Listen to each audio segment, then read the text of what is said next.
2012 ආර්ථික විද්‍යාව පේපරේදී බලන්න අපිට කොහොමද මේ ප්‍රශ්න ටික ඇවිල්ලා තියෙන්නේ කියලා MCQ පේපරේ ප්‍රශ්න 50යි පළවෙනි පේපරේට ලකුණු 50යි සෙකන්ඩ් එකට 50යි ආදී වශයෙන් අපිට ලකුණු 100ක් ලබා ගන්න පුළුවන්. බලන්න 2012 පේපරේ කිසිම ගැටලුවක් නැහැ. බලන්න. අපිට කියනවා පළවෙනි ප්‍රශ්නේ කියනවා සම්පත් වල හිඟකමක් පවත්නා බැවින්.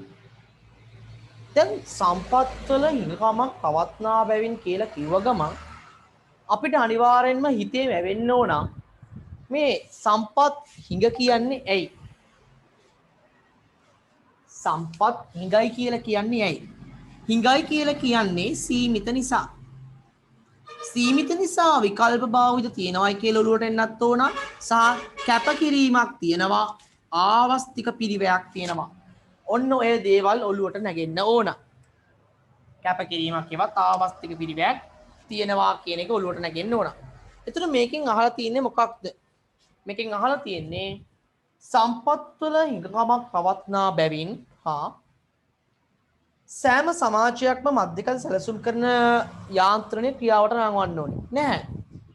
හිඟකමක් තියෙන සමාජයක් කියලා කියන්නේ මධ්‍යකල සැලසුම් වෙන්න ඕනෙම නැහැ. හිඟකමක් කියලා කියන්නේ මේ ඕනම සමාජයක්. අපේ දුප්පත් ශ්‍රී ලංකාවේ වත් කෝටිපති ඇමරිකාවේ වුණත් තියෙනවා.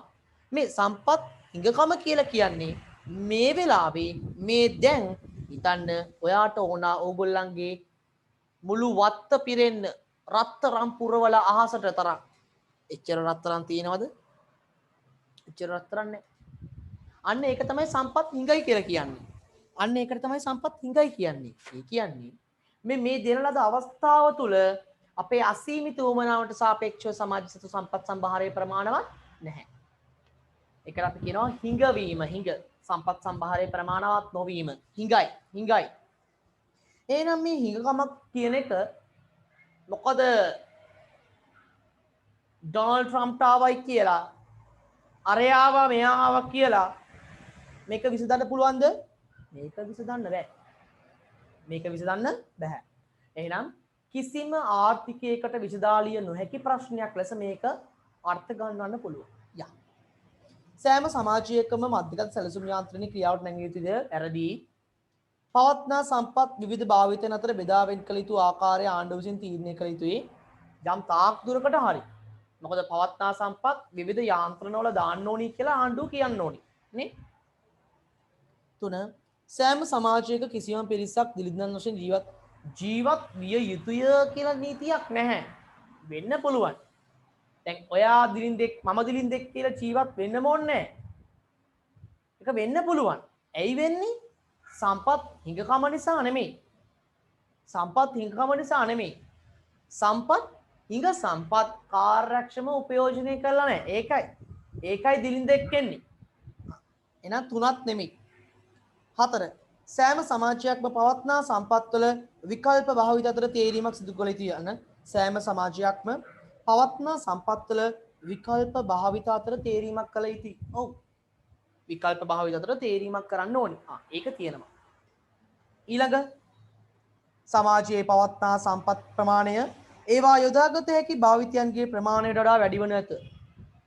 සම්පත් ප්‍රමාණය ඒවා යොදා ගන්න පුළුවන් භාවිතයන්ගේ ප්‍රමාණයට වඩා වැඩි වෙන්නේ නැහැ. උදාහරණයක් ලයිට් එකක් යොදා ගන්න පුළුවන් එළිය ගන්න විතරයි. නැතුව ලයිට් එකෙන් අපිට බෑනේ ලියන්න, ලයිට් එකෙන් බෑනේ අපිට කන්න.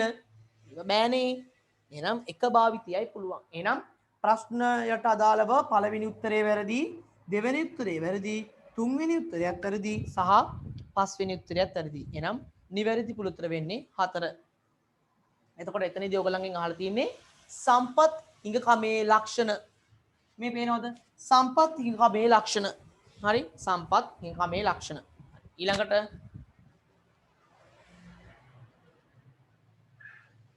පහත සඳහන් දේ අතුරෙන් නිෂ්පාදන හැකියා වක්‍රයක් පිටතට විතැන්වීමට බලපාන්නේ. නිෂ්පාදන හැකියා වක්‍රයක් පිටතට විතැන්වෙන්නේ හේතුව තමයි නිෂ්පාදන සාධක ටික වෙනස් වුණොත් නේද? නිෂ්පාදන සාධක වෙනස් වෙන්න පුළුවන්. නිෂ්පාදන සාධක නැත්නම් ඵලදායිතාවය වෙනස් වෙන්න පුළුවන්. නැත්නම් තාක්ෂණය නිෂ්පාදන සාධකවල තියෙනවා භූමිය, ශ්‍රමය, ප්‍රාග්ධනය, ව්‍යවසායකත්වය. මෙන්න මෙවැනි දේවල් වෙනස් වුණොත් වක්‍රය එහෙට මෙහෙට යන්න පුළුවන්. බලමු. තාක්ෂණය දියුණු වීමය. ඔව්. පිටතට යන්න පුළුවන් හේතුවක් තමයි තාක්ෂණ දියුණු වීම. නමුත් අපෙන් අහන්නේ මොකක්ද? අපෙන් අහන්නේ මොකක්ද? අපෙන් අහන්නේ පිටතට විතැන්වීමට බල නොපාන සාධකය. අපෙන් අහන්නේ පිටතට විතැන්වීමට බල නොපාන සාධකය. පිටතට විතැන්වීමට බල නොපාන සාධකය කියන්නේ එහෙනම් පිටතට විතැන්වීමට බල නොපාන සාධකය කියන්නේ එහෙනම් මොකක්ද කියලා යහන්නේ. 2. වඩාත් විවෘත ප්‍රවේශයකින් අබාධ වෙළඳපොළ කරා නැඹුරු වීම. නෑ. අබාධ වෙළඳපොළට ආවම අපේ සම්පත් වැඩිනේ. 3. විරැකියාව පහළ වැටීම. විරැකියාව පහළට එනවා කියලා කියන්නේ ඔමිනෝ දෙක බලන්න. දෙකයි චුට්ටක් බලන්න. අපිට කියන්නේ වඩාත් විවෘත ප්‍රවේශයකින් අබාධ වෙළඳපොළ කරා වෙළඳාම කරා නැඹුරු වෙනවා. වෙළඳාම කරා නැඹුරු වුණාම මොකද වෙන්නේ? විවෘත ප්‍රවේශයකින් අපේ සම්පත් වැඩි වෙනවා. පිටතට විතැන් වෙන්න හේතුවක් වෙනව නේද? 3. විරැකියාව පහළට යනවා. විරැකියාව පහළට එනවා කියලා කියන්නේ මොකක්ද හේතුව? අපේ දැනට නිෂ්පාදනය තියෙනවා ඒ සේවා වියුක්තියක් නේද? සේවා වියුක්තියක්. මොකක්ද මේ සේවා වියුක්තියක් කියන්නේ? ඔයා දන්නවා නිෂ්පාදන හැකියා මායිම් වක්‍රය මත කටයුතු කරන්න අවශ්‍ය සාධක දෙකයි. එකක් තමයි පූර්ණ සේවා නියුක්තිය සහ පූර්ණ නිෂ්පාදනය. එනම් පූර්ණ සේවා නියුක්තියක් නෙමෙයි දැන් තියෙන්නේ. දැන් තියෙන්නේ සේවා වියුක්තියක්. සේවා වියුක්තියක් නම් කටයුතු කරන්නේ වක්‍රය ඇතුළත ලක්ෂයක. දැන් පූර්ණ සේවා වියුක්තියක් නම් කටයුතු කරන්නේ වක්‍රය ඇතුළත ලක්ෂයක. එතකොට මේක ක්‍රමක්‍රමයෙන් පරිවර්තනය වෙනවා. ක්‍රමක්‍රමයෙන් වියුක්තිය අඩු වෙනවා. වියුක්තිය අඩු වෙනවා කියන්නේ මෙයා වක්‍රයේ මතට යනවා. වියුක්තිය අඩු වෙනවා කියන්නේ මෙයා වක්‍රයේ මතට යනවා. එහෙනම් මෙයා වක්‍රයේ මතට යනවා නම් අන්න ඒක හේතු වෙන්නේ පවතින නිෂ්පාදනය වැඩි වීමට. ඊළඟට ජනගහනයේ අධ්‍යාපන මට්ටම ඉහළ යෑම. ජනගහනයේ අධ්‍යාපන මට්ටම ඉහළ ගියාම මිනිස්සු වැඩ කරනවා වැඩියෙන්. මිනිස්සුන්ගේ බුද්ධිය වැඩි නම් මිනිස්සු අලුතෙන් හිතනවා. අලුත් ප්‍රාග්ධන සම්පත් හදනවා. අලුත් දේවල් කරනවා. අලුත් දේවල් කරනකොට සම්පත් සම්භාරය වැඩි වෙනවා. එනම් ඒක වක්‍රයම පිටතට යන්න හේතුවක්. එනම් 4ක් නෙමෙයි. 5. ඵලදායිතාව ඉහළ යෑම. ඵලදායිතාව ඉහළ ගියාම ඒ කියන්නේ එක බීජයක් දාලා බීජ 10ක් ගන්න පුළුවන්. ඈ එක ගලකින් කුරුල්ලෝ 10යි.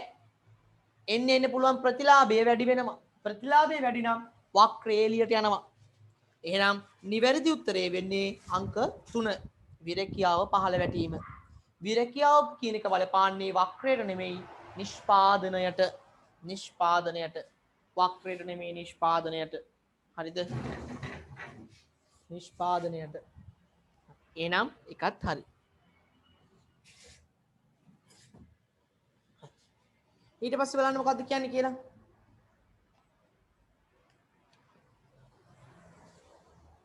ප්‍රශ්න අංක 3.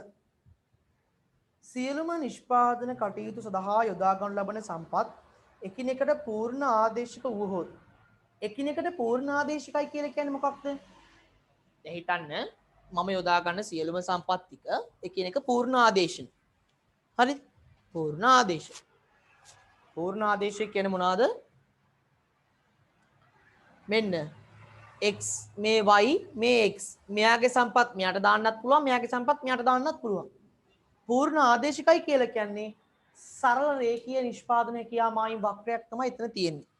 පූර්ණ ආදේශික නම් පූර්ණ ආදේශක නම් තියෙන්නේ සරල රේඛීය නිෂ්පාදන හැකියාමයින් වක්‍රය. එතකොට මෙතනදී අහන්නේ මොකක්ද? පහත කවරක් නිවැරදි වේද? 1. සියලුම භාණ්ඩවල නිමෝමේ ආවස්තික පිරිවැකින් තොරව ඉහළ නැංවිය හැක. වැරදි. අනිවාර්යෙන්ම ආවස්තික පිරිවැයක් තියෙනවා කියලා තමයි මෙතනදී අපිට හේතු ගන්නවන්නේ. හේතු ගන්නවන්නේ මෙතනදී. එහෙනම් පළවෙනි එක වැරදි. 2. නිෂ්පාදන හැකියාව සරල රේඛාවක් වනු ඇත. ඔව් හරි හරි. හැබැයි අපි චුට්ටක් කියමු යටරයක්. විශේෂීකරණය සහ අන්‍යෝන්‍ය වශයෙන් එකිනෙකාට වාසි වෙන දෙන වෙනදාමක් සිදුවීමට ඒක ඕනේ නැහැ. ඒක වැරදි. කවර හෝ නිෂ්පාදන කටයුත්තක් සම්බන්ධයෙන් කිසිදු රටකට ඒක ඕනිත් නැහැ. අපි දන්නේ නැහැ. සම්පත් පිළිබඳව ඊකම මුලින්ම පහ නැහැ. ඒක වෙන්නේත් නැහැ. එහෙනම් නිවැරදි උත්තරය වෙන්නේ ප්‍රශ්න අංක 3ට 2. සරල රේඛීය නිෂ්පාදනය කියමයි වක්‍රයක්. නේ? ඒක හරි.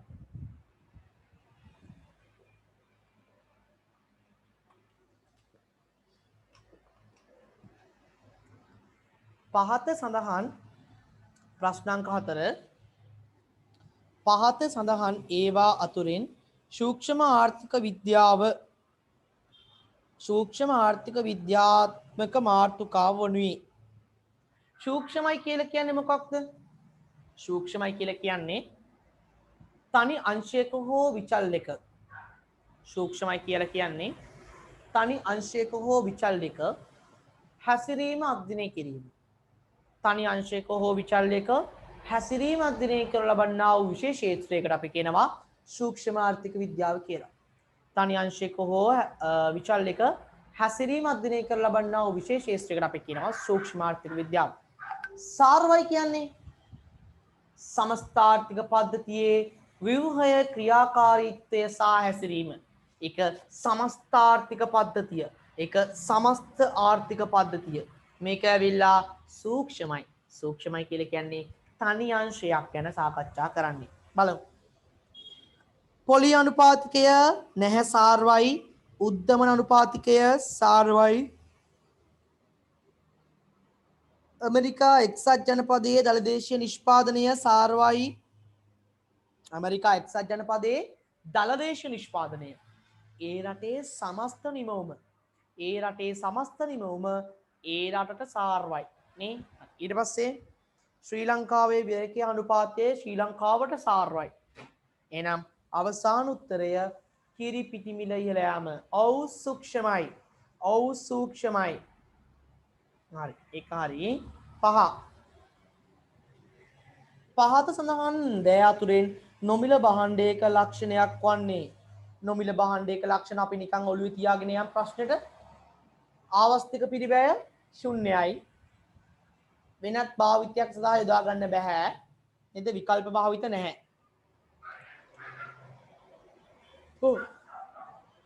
නොමිල භාණ්ඩයක් කියලා කියන්නේ ආවස්තික පිරිවැය ශුන්‍යයි.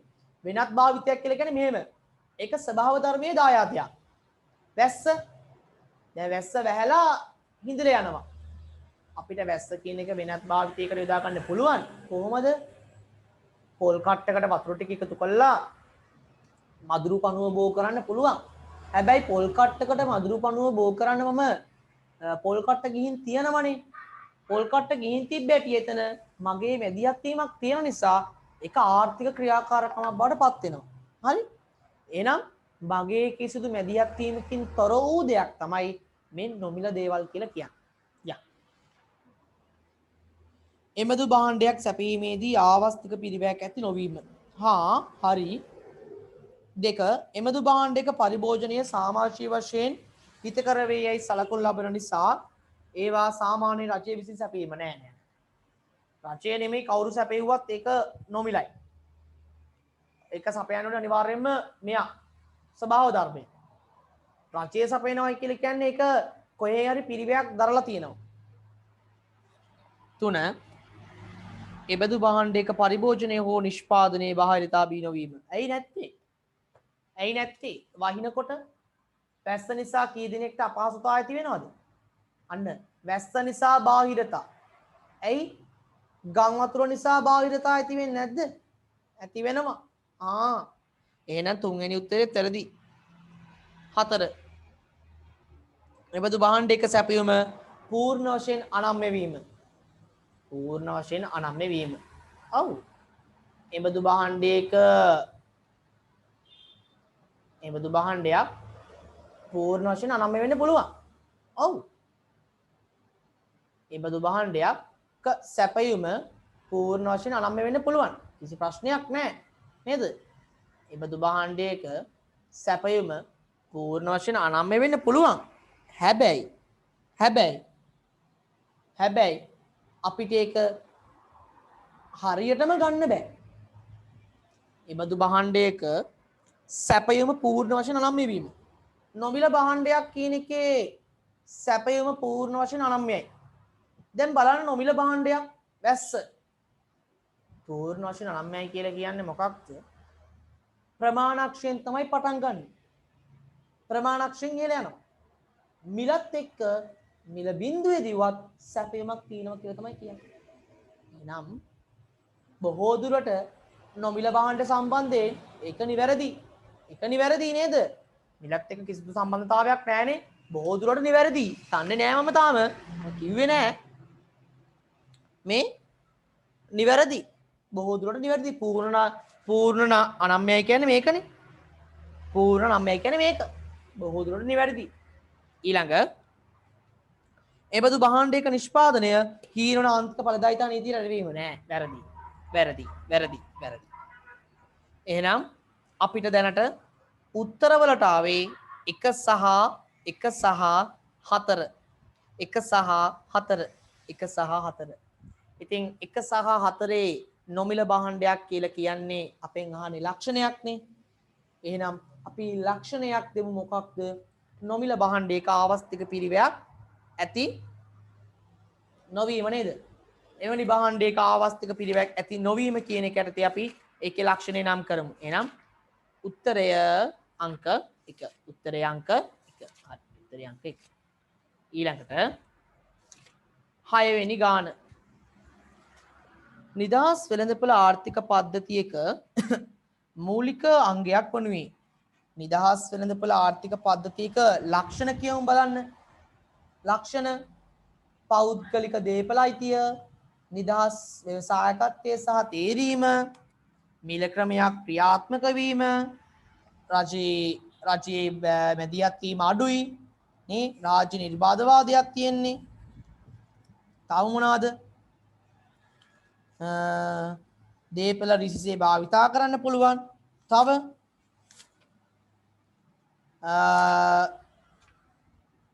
නව්‍යතා සම්පාදනය වෙනවා.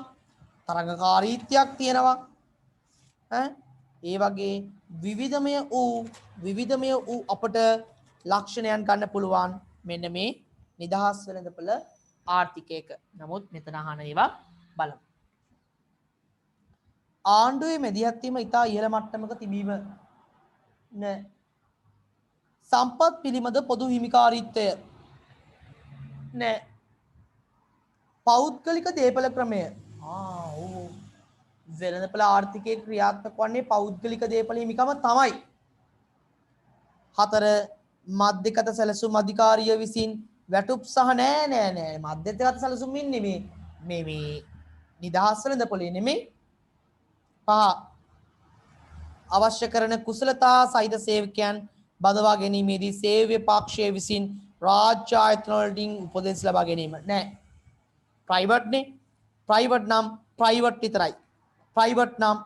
විතරයි. එහෙනම් 6ට උත්තරය 3 පෞද්ගලික දේපල. ප්‍රයිවට් නම් ප්‍රයිවට්. 7 අපිට කියනවා X නැමැති භාණ්ඩයේ සඳහා වෙළඳපොළ ඉල්ලුම ඉහත සඳහන් උපසටහනේ පෙන්වුම් කරයි.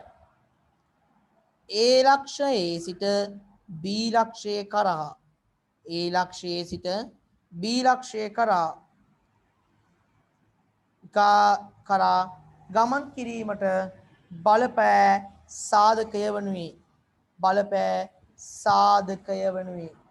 අන්න A සිට B දක්වා ගමන් කිරීමට බලපාන සාධකය මොකක්ද? බලමු. A ගේ ඉඳන් B ට යනවයි කියලා කියන්නේ මොකක්ද මේ? මේ ඔයා හිතන දෙයක් නෙමෙයි මේ කියන්නේ. ඔයා හිතන්නේ මිල වැඩි වෙලා කියලා නෑ. මිල වැඩිවීමක් නෙමෙයි මේ කියන්නේ. මේ A ගේ ඉඳන් B ට යනවයි කියලා කියන්නේ සැපයුම වැඩි වෙලා. සැපයුම වැඩි වෙලා වෙන්න පුළුවන්. ඒක තමයි ඔය කියන්නේ. y නැමැති ආදේශකයේ y නැමැති ආදේශකයේ මිල පහළ ඉහළ යන y නැමැති ආදේශකයේ මිල ඉහළ ගියාම මොකද වෙන්නේ? y වල මිල ඉහළ යනවා. y වල මිල ඉහළ ගියාම y වල මිල ඉහළ ගියාම y වල මිල ඉහළ යනවා. ආදේශකයේ මිල ඉහළ ගියාම සලකා බලන භාණ්ඩයේ ඉල්ලුම් ප්‍රමාණය වැඩි කරනවා. එහෙනම් ඒක නෙවෙයි. ඒක නෙවෙයි නේ. ඒක වෙන්න බෑ. ඊළඟ පාරිභෝගික ආදායම ඉහළ යෑමක් නෑ. පාරිභෝගික ආදායම ඉහළ යනවා නම් සමස්ත ඉල්ලුම් වක්‍රයම ඉහළ යනවා නේ. සමස්ත ඉල්ලුම් වක්‍රයම ඉහළ යනවා. එහෙනම් මේකත් නෙමෙයි. ඊළඟ පාරිභෝගික ආදායම පහළ යනවා නෑ. පාරිභෝගික ආදායම පහළ යනවා නම් සමස්ත ඉල්ලුම් වක්‍රයම පහළ යනවා නේ. සමස්ත ඉල්ලුම් වක්‍රයෙන් පහළ යනවා. ඒකත් නෙමෙයි. ඊළඟට නිෂ්පාදන පිරිවැය අඩුවීම. නිෂ්පාදන පිරිවැය අඩුවීම. නිෂ්පාදන පිරිවැය අඩු වෙන්න මොකද්ද වෙන්නේ?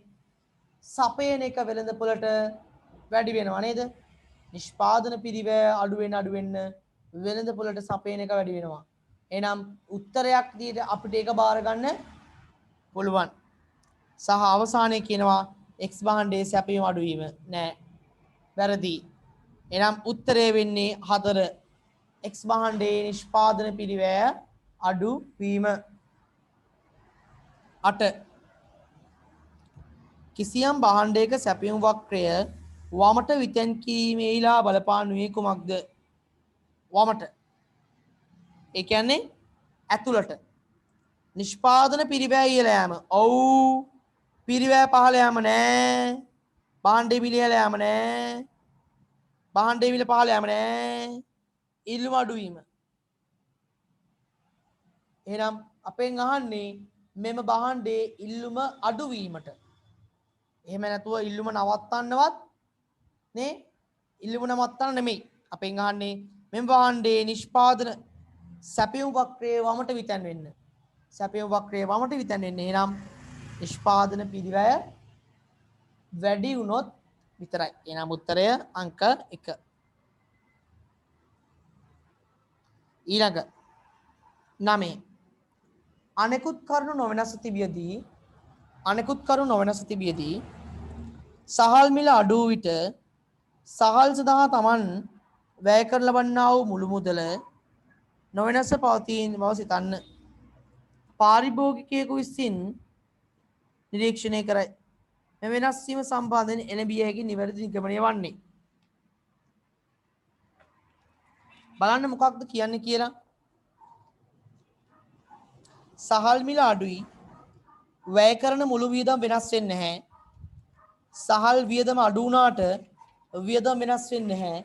ඔය කියන නම්‍යතාවයක් ගැන ඔය කියන්නේ කාගේ නම්‍යතාවය ගැනද? මිල අඩු වුණාට සහ වැය කරන ප්‍රමාණය අඩු වුණාට වියදම වෙනස් වෙන්නේ නැහැ. ඔය කියන්නේ කාගේ එකක්ද? ඒ කියන නම්ය ඉල්ලුම. එහෙනම් 9ට එන්න ඕන උත්තරය 5.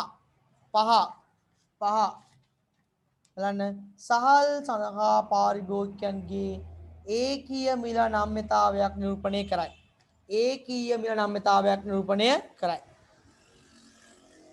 ඊළඟ සඵල අවම මිල ප්‍රතිපත්තියක් ක්‍රියාවට නැංවීම නිසා සඵල අපි කරා බලමු. 1 පාරිභෝගික අතිරික්තය සහ නිෂ්පාදන අතිරික්තය දෙකම ඉහළයි. ඔයා දැක්කා පාරිභෝගික අතිරික්තය සහ නිෂ්පාදන අතිරික්තය දෙකම ඉහළ ගියේ නැහැ.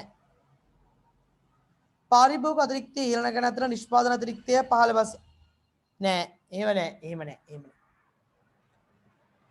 3 පාරිභෝගික අතිරික්තය සහ නිෂ්පාදන අතිරික්තය පහළ බසී නැහැ. වැරදි. 4 පාරිභෝගික අතිරික්තය පහළ බසින අතර නිෂ්පාදන අතිරික්තය ඉහළ නැගී. යම් තාක් දුරකට හරි යම් තාක් දුරකට හරි යම් තාක් දුරකට හරි පාරිභෝගික අතිරික්තය සහ නිෂ්පාදන අතිරික්තයට කිසිදු බලපෑමක් නොවේ. මේ අල්ලපු මේ ඊයේ ටිකෙත් වැස්ස නිසා අපේ ඒ කියන්නේ යම් කිසි දෙයක් වෙනකොට අපි ගමු පාරිභෝගිකයාගේ පැත්තෙන් හැමතිස්සෙම පාරිභෝගිකයට තමයි බලපාන්නේ. අවම මිලක් දානවා පොල් වලට වැස්ස නිසා. එතකොට පොල් වල මිල ඉහළ යනවා. කාටද බලපාන්නේ? නිෂ්පාදකයට හොඳ මිලක් හම්බ වෙනවා.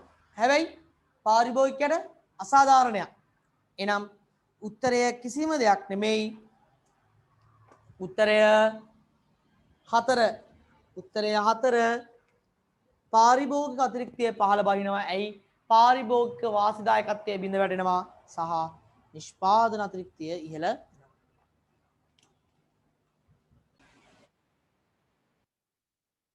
ප්‍රශ්න අංක 11 අපිට කියනවා x භාණ්ඩය අපිට කියනවා ප්‍රශ්න අංක 11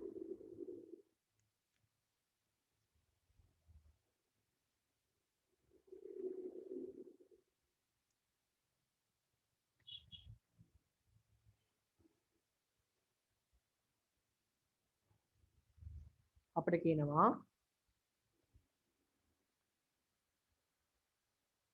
x භාණ්ඩයේ සඳහා ආදායම් ඉල්ලුම් නම්‍යතාවය x භාණ්ඩයේ සඳහා ආදායම් ඉල්ලුම් නම්‍යතාවය ඍණාගයක්ද? ආදායම් ඉල්ලුම් නම්‍යතාවය මොකක්ද මේ කියන්නේ? මොකක්ද මේ කියන්නේ? ආදායම් ඉල්ලුම් නම්‍යතාවය ඍණාගයක්ද? ආදායම් ඉල්ලුම් නම්‍යතාවය ධන නම් සාමාන්‍ය භාණ්ඩ. ඍණ නම් බාල භාණ්ඩ. ඍණ නම් බාල භාණ්ඩ. හරි? ඍණ නම් බාල භාණ්ඩ. සහ අපිට කියනවා x සහ y යන භාණ්ඩ දෙක අතර හරස් ඉල්ලුම් නම්‍යතාවය ඍණාගයක්. අන්න CED ඍණාගයක් නේ. CED ධනාගයක් නම් කියන්නේ මොකක්ද? ආදේශන. ඍණාගයක් නම් අනුපූරක වහින්නේ. සහ කියනවා ඍණාගයක් වේවි. නම් x භාණ්ඩය පිළිබඳව ඔයාට එළවෙන්න පුළුවන් නිවැරදි නිගමනය අහනවා. බලන්න x භාණ්ඩය බාල භාණ්ඩයක් සේම අනුපූරක භාණ්ඩයක් වෙනවා කියලා උත්තරයක් තියෙනවා.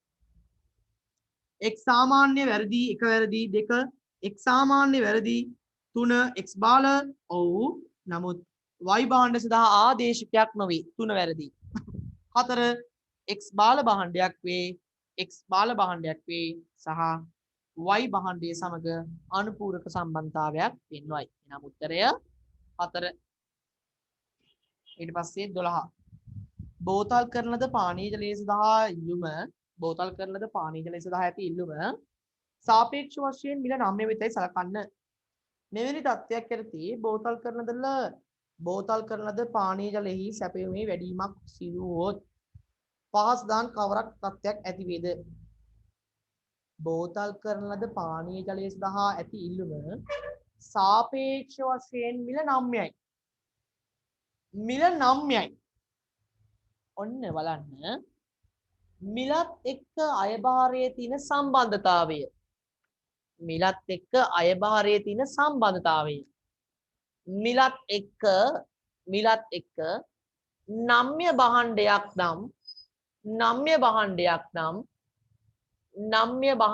නම් මිලත් එක්ක තියෙන සම්බන්ධතාවය තමයි භාණ්ඩය නම්‍ය වන තරමට මිල වැඩි කළොත් භාණ්ඩය නම්‍යයි නම් මිල වැඩි කරොත් අයභාරය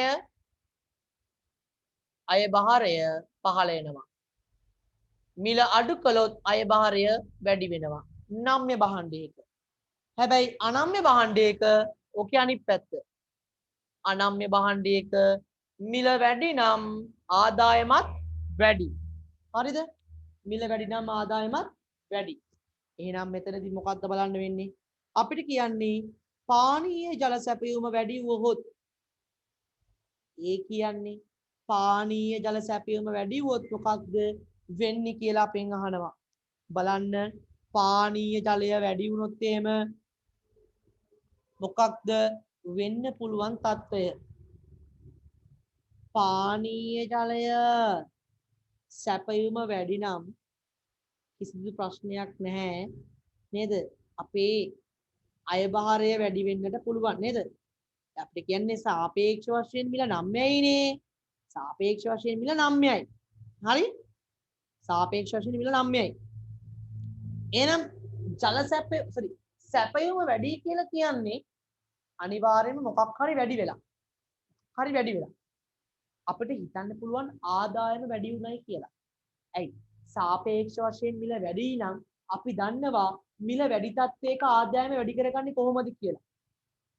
මේ සාපේක්ෂ වශයෙන් මිල 9යි නම් 9 තත්ත්වයකදී අපි දන්නවා කොහොමද ආදායම වැඩි කරගන්නේ කියලා.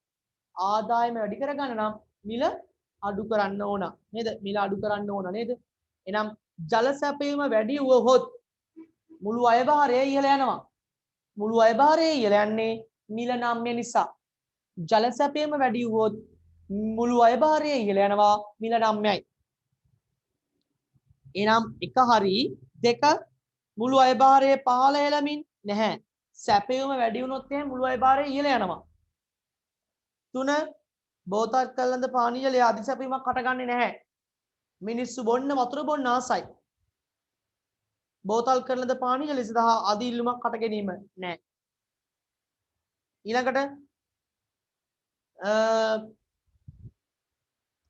මිලෙහි සාපේක්ෂ වශයෙන් සුළු අඩුවීමක්. මිලෙහි සාපේක්ෂ වශයෙන් සුළු අඩුවීමක් හට ගන්නා නම් මුදු සමතුලිත ප්‍රමාණය වෙනසක් හටගන්නේ නැහැලු. වැරදි. මිල සාපේක්ෂ වශයෙන් වෙනසක් වෙනවලු නෑ. මෙතන අපිට කියලා තියෙන්නේ නම්‍යතාවය ඇසුරේ.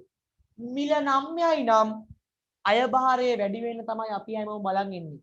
මිල 9 තත්ත්වයකදී අයභාරය වැඩි වෙන්නේ මිල අඩු වුණොත්. මිල අඩු වෙනවා සැපයීම වැඩි වෙනවා. මිල අඩු වෙලා සැපයීම වැඩි වෙනවා කියන්නේ අයභාරය වැඩි වෙනවා. එහෙනම් උත්තරය 1. උත්තරය 1. ඊළඟට X භාණ්ඩයේ සඳහා ඇති වෙළඳපොළ ඉහත රූපස්ථානයේ නිරූපණය කරයි. අපිට කියනවා X භාණ්ඩයේ මත විශේෂ බද්දක් පනවනු ලැබුවොත් X භාණ්ඩයේ මත විශේෂ බද්දක් පනවනු ලැබුවොත් බද්දට පසු පාරිභෝගික අතිරික්තය සහ නිෂ්පාදන අතිරික්තය සහ අයමුණු සුබසාධනය පෙන්නුම් කරන්නේ පහසුදාන් කවර කොටස් වලින්ද? මුලින්ම බද්දට පෙර ABCD කියන කොටස් තුනම හිමි වෙලා තිබ පාරිභෝගිකයට BCD GFS කියන E කියන බද්දක් නිසා නව පාරිභෝගික අතිරික්තය වෙන්නේ A නව පාරිභෝගික අතිරික්තය නව පාරිභෝගික අතිරික්තය A නිෂ්පාදන අතිරික්තය වෙන්නේ GFEH කියන එකෙන් H එනම් මේකෙන් BCGF කියන අතිරික්ත රජය උදුරා ගන්නවා. හැබැයි DE කියන අතිරික්තයන් උදුරා ගන්න වෙන්නේ නැහැ. ඒවා අහිමි වෙනවා. එනම් DE අහිමි වෙන සුබ සාධනයන් වේ. එන බලන්න A තියෙනවා H තියෙනවා DE තියෙනවා. එනම් උත්තරය අංක 2. අන්න 13ට අංක 2. 14 කෘෂිකාර්මික භාණ්ඩයක් සඳහා ඇති වෙළඳපොළ පාසුදාන් පෙන්නුම් කරයි. මෙම භාණ්ඩය සඳහා OP2 අවම මිලක්. අන්න අවම මිලක් දාලා සමතුලිත මිලට වඩා වැඩි මිලක්. අවම මිලක් හඳුන්වා දෙනු ලබන අතර අවම මිල නිසා වෙළඳපොළේ ඇතිවිය හැකි තොග මුළුමනින්ම ආණ්ඩුව විසින් මිලදී ගනු ලැබී යයිද සලකන්න. මෙහිදී ගොවින්ගේ අයභාරය වනුයේ අවම මිලක් දැම්මොත් එහෙම නිෂ්පාදකයාගේ ආදායම තහවුරු වෙනවනේ. එහෙනම් සමස්ත ප්‍රමාණයම ආරාජ්‍ය මිලදී ගන්නවා කියලා කියන්නේ සමස්ත ප්‍රමාණයම විකිණනවා කියන එක. එහෙනම් OP2 කියලා මිලක් දැම්මොත් එහෙම රජයට OP2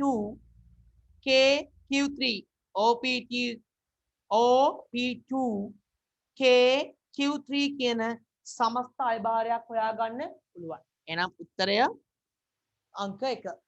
එකත් හරි.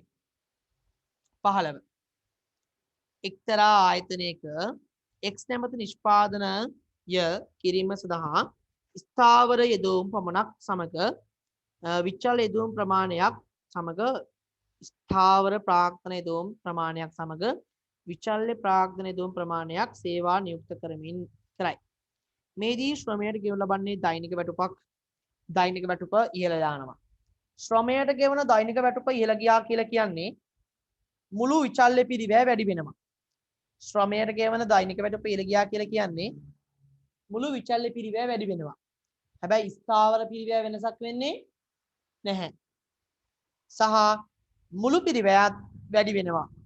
එහෙනම් මුළු පිරිවැය වැඩි වෙනවා.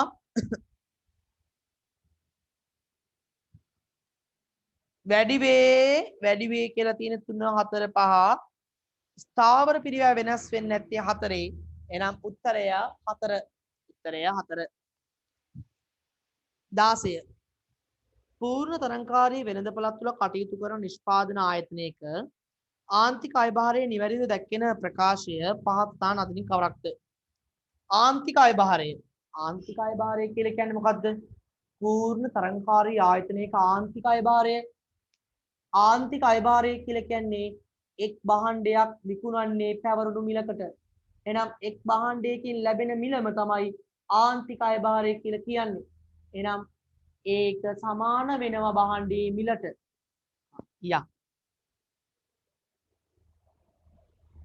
ආන්තික අයභාරයේ ස්ථාවරයක් ගනි. අලෙවි කළ නිමවුම් ප්‍රමාණය වැඩි වෙත්ම ඒ ඉහළ යයි. වැරදි. අලෙවි කළ නිමවුම් ප්‍රමාණය වැඩි වෙත්ම එය පහළ බසී නැහැ. එය මුලදී ඉහළ ගොස් පසුව පහළ බසී නැහැ. එය මුලදී ඉහළ ගොස් පහළ ගොස් පසුව ඉහළ යයි. නෑ. ආන්තික අයභාරය පූර්ණ තරංකාරී වෙළඳපළක ගන්නේ ස්ථාවරයක්. ඇයි? භාණ්ඩයේ මිල සමානයි ආන්තික අයභාරය සමානයි සාමාන්‍ය අයභාරය. ඇයි? පැවරුණු මිලක් යටතේ තමයි අපි කටයුතු කරන්නේ. පැවරුණු මිලක් යටතේ කටයුතු කරන නිසා තමයි යාන්ත්‍රික අයභාරය අපි කියන්නේ ස්ථාවරයි කියලා. යයි. එහෙනම් 17 ඒකාධිකාරී තරංගය නැමැති වෙළඳපොළ විව්වේයි ඒකාධිකාරී තරංගයක් කියලා කියන්නේ මොකක්ද? ඒකාධිකාරීය සහ පූර්ණ තරංගය දෙක එකට දාගෙන යන එක. දෙක එකට දාලා යන එක. බලමු. දෙක එකට ඩබල් දාලා යන එක. බලමු. දක්නට ලැබෙන්නේ එක් නිෂ්පාදන ආයතනයයි. වැරදි. ආයතන 14ක් තියෙනවා. දක්නට ලැබෙනුයේ ආයතන සුළු ප්‍රමාණයයි. ඔව් ඒක හරි. සමජාතීය වූ භාණ්ඩ නිෂ්පාදනය කරන ලද ආයතන විශාල සංඛ්‍යාවක් නැහැ. ඒ පූර්ණ තරංගයක්. මේ ඒකාධිකාරී තරංගය වෙන්නේ මොකක්ද? ප්‍රභේදිත භාණ්ඩ. ලංකා ලූණු, බොම්බයි ලූණු, පිටරට ලූණු කියලා විකුණන්නේ. ප්‍රභේදනය කරලා. 4 ප්‍රභේදනය වූ නිෂ්පාදනය කර ලබන ආයතන විශාල සංඛ්‍යාවක් ඇත. ඔව්. ප්‍රචාරණයක් සිදු නොවේලු. වැරදි. ප්‍රචාරණය කරනවා. නේද? එහෙනම් 17 වෙනි එකට උත්තරය. අංක 4. ප්‍රභේදනය වූ භාණ්ඩ විකුණනවනේ. ප්‍රභේදනය වූ භාණ්ඩ විකුණනවා.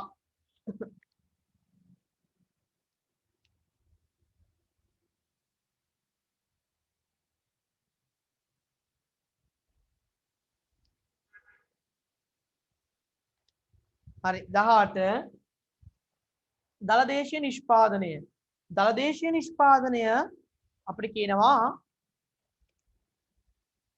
දෙන ලද වර්ෂයක් තුල ගනුදෙනු කරනු ලැබූ මුළු භාණ්ඩ හා සේවා ප්‍රමාණය. වැරදි. ගනුදෙනු කරනු ලැබූ නෙමෙයි. කැතයි නම. 2 දෙන ලද වර්ෂයක් තුල මිලදී ගන්න ලැබූ ව්‍යාපාරික කොටස්. වැරදි. ව්‍යාපාරික කොටස් කියන ඒවා දලදේශීය නිෂ්පාදනයට ගන්නේ නැහැ. නිෂ්පාදන ඉම ගන්නේ නැහැ. 3 ගනුදෙනු කිරීමේදී අතරමැද නිෂ්පාදන අධිරයන්හි මිලදී නැහැ. අතරමැද නිෂ්පාදන අපි ඉවත් කරනවා නේද? ගන්නේ එකතු කළාගේ විතරයි. 4 දෙන ලද වර්ෂයක් තුළදී දේශීය වශයෙන් නිෂ්පාදනය කර ලැබූ සියලුම අවසාන භාණ්ඩ හා සේවා වැය කරන ලද බුරු වියදම් වලට එකතුවට සමාන වේ. ඔව්. නිෂ්පාදනය කර ලැබූ සියලුම දේවල් අපි වැය කරපුවට සමානයි. ගෙදර නිෂ්පාදනය කරා කේක් එකක්. ඒකට වැය වුණා රුපියල් 2000. එහෙනම් කේක් එක සමානයි රුපියල් 2000යි කියලා නියම කරනවා. ඔව් ඒක හරිනේ. එහෙනම් නිවැරදි උත්තරය අංක 4. 19.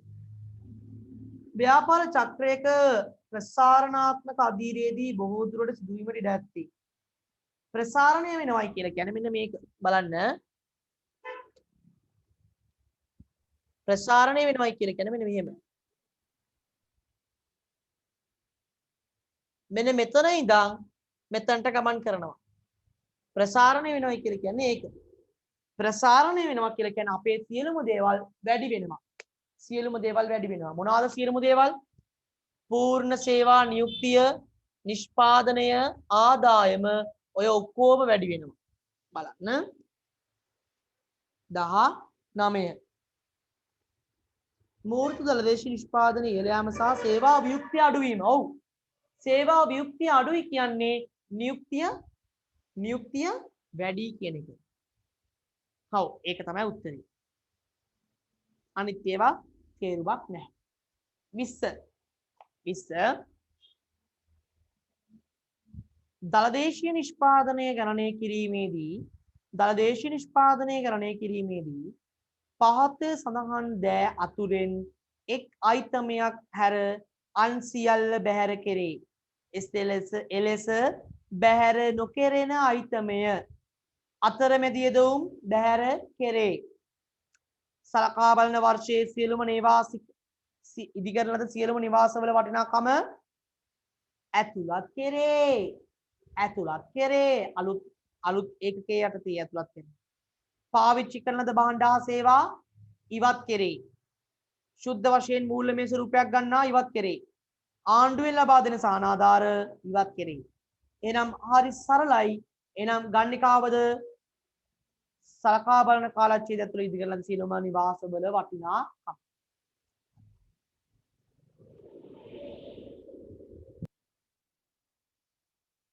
ප්‍රශ්න අංක 21.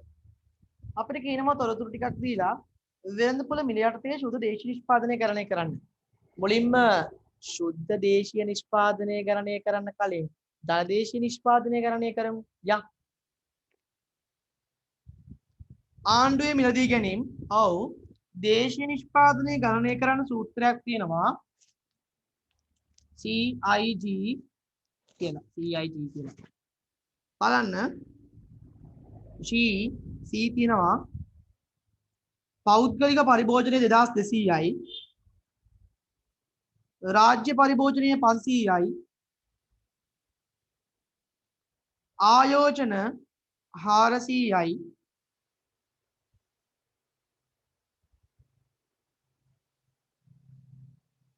ශුද්ධ අපනයන 50යි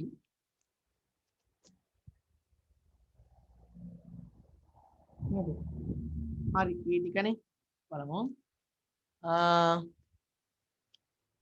900යි 900න් 50 ගියාම 850යි 850යි 850යි 2600යි 1600යි 3100යි 3150යි 3050යි 3050න් යවනවා අපි 3050යි නේ මේක එකතු කරාම 1650 3050 මේකෙන් අපි ගලවලා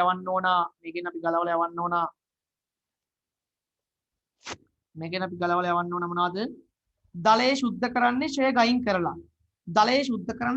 කරලා හරි දලයේ සුද්ධ කරන්නේ නෙමෙයි දලේනේ 3050 කියන්නේ දලේනේ 3050 කියන්නේ දලේනේ දලයේ සුද්ධ කරන්නේ ෂය අයින් කරාම අන්න අපිට එනවා 2650 උත්තරය 2650යි 2650යි එහෙනම් පළවෙනි උත්තරය CIG x ඍණ m ට දාලා අපි එකෙන් අයින් කරනවා ෂය. ෂය අන්න අපිට එනවා සුද්ධ. සුද්ධ. ඊට පස්සේ 22 සමතුලිතතාවයේ පවතින ආර්ථිකයක අපනයන රුපියල් 400ක් හා ආනයන අපෙන් අහනවා ඔය 22කින් අහන්නේ මොකක්ද දන්නවද? එකතු වීම කිලීම්. එකතු වීම කිලීම් W සමානයි J. 22කින් අහන්නේ W සමානයි J ගැන. 22කින් අහන්නේ W සමානයි J. W සමානයි J. W සමානයි J එනම් අපි ගමු I G X S S S T M S T M S T M I G X සමානයි S T M. හරි බලමු ඔය ටික පුරවමු. පිරෙව්වම අපිට උත්තරේ ලැබෙයි. පුරවමු. අපනයන 400යි. ආනයන 500යි.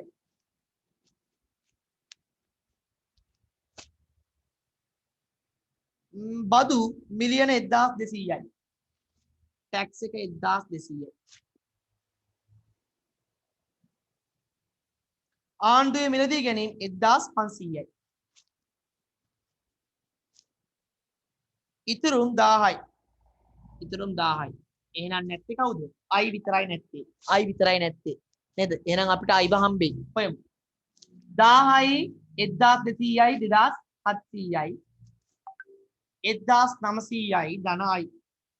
එහෙනම් I සමානයි අනිත් පැත්තට ගිහිලා අඩු වෙනකොට 800යි. එහෙනම් I සමානයි 800යි.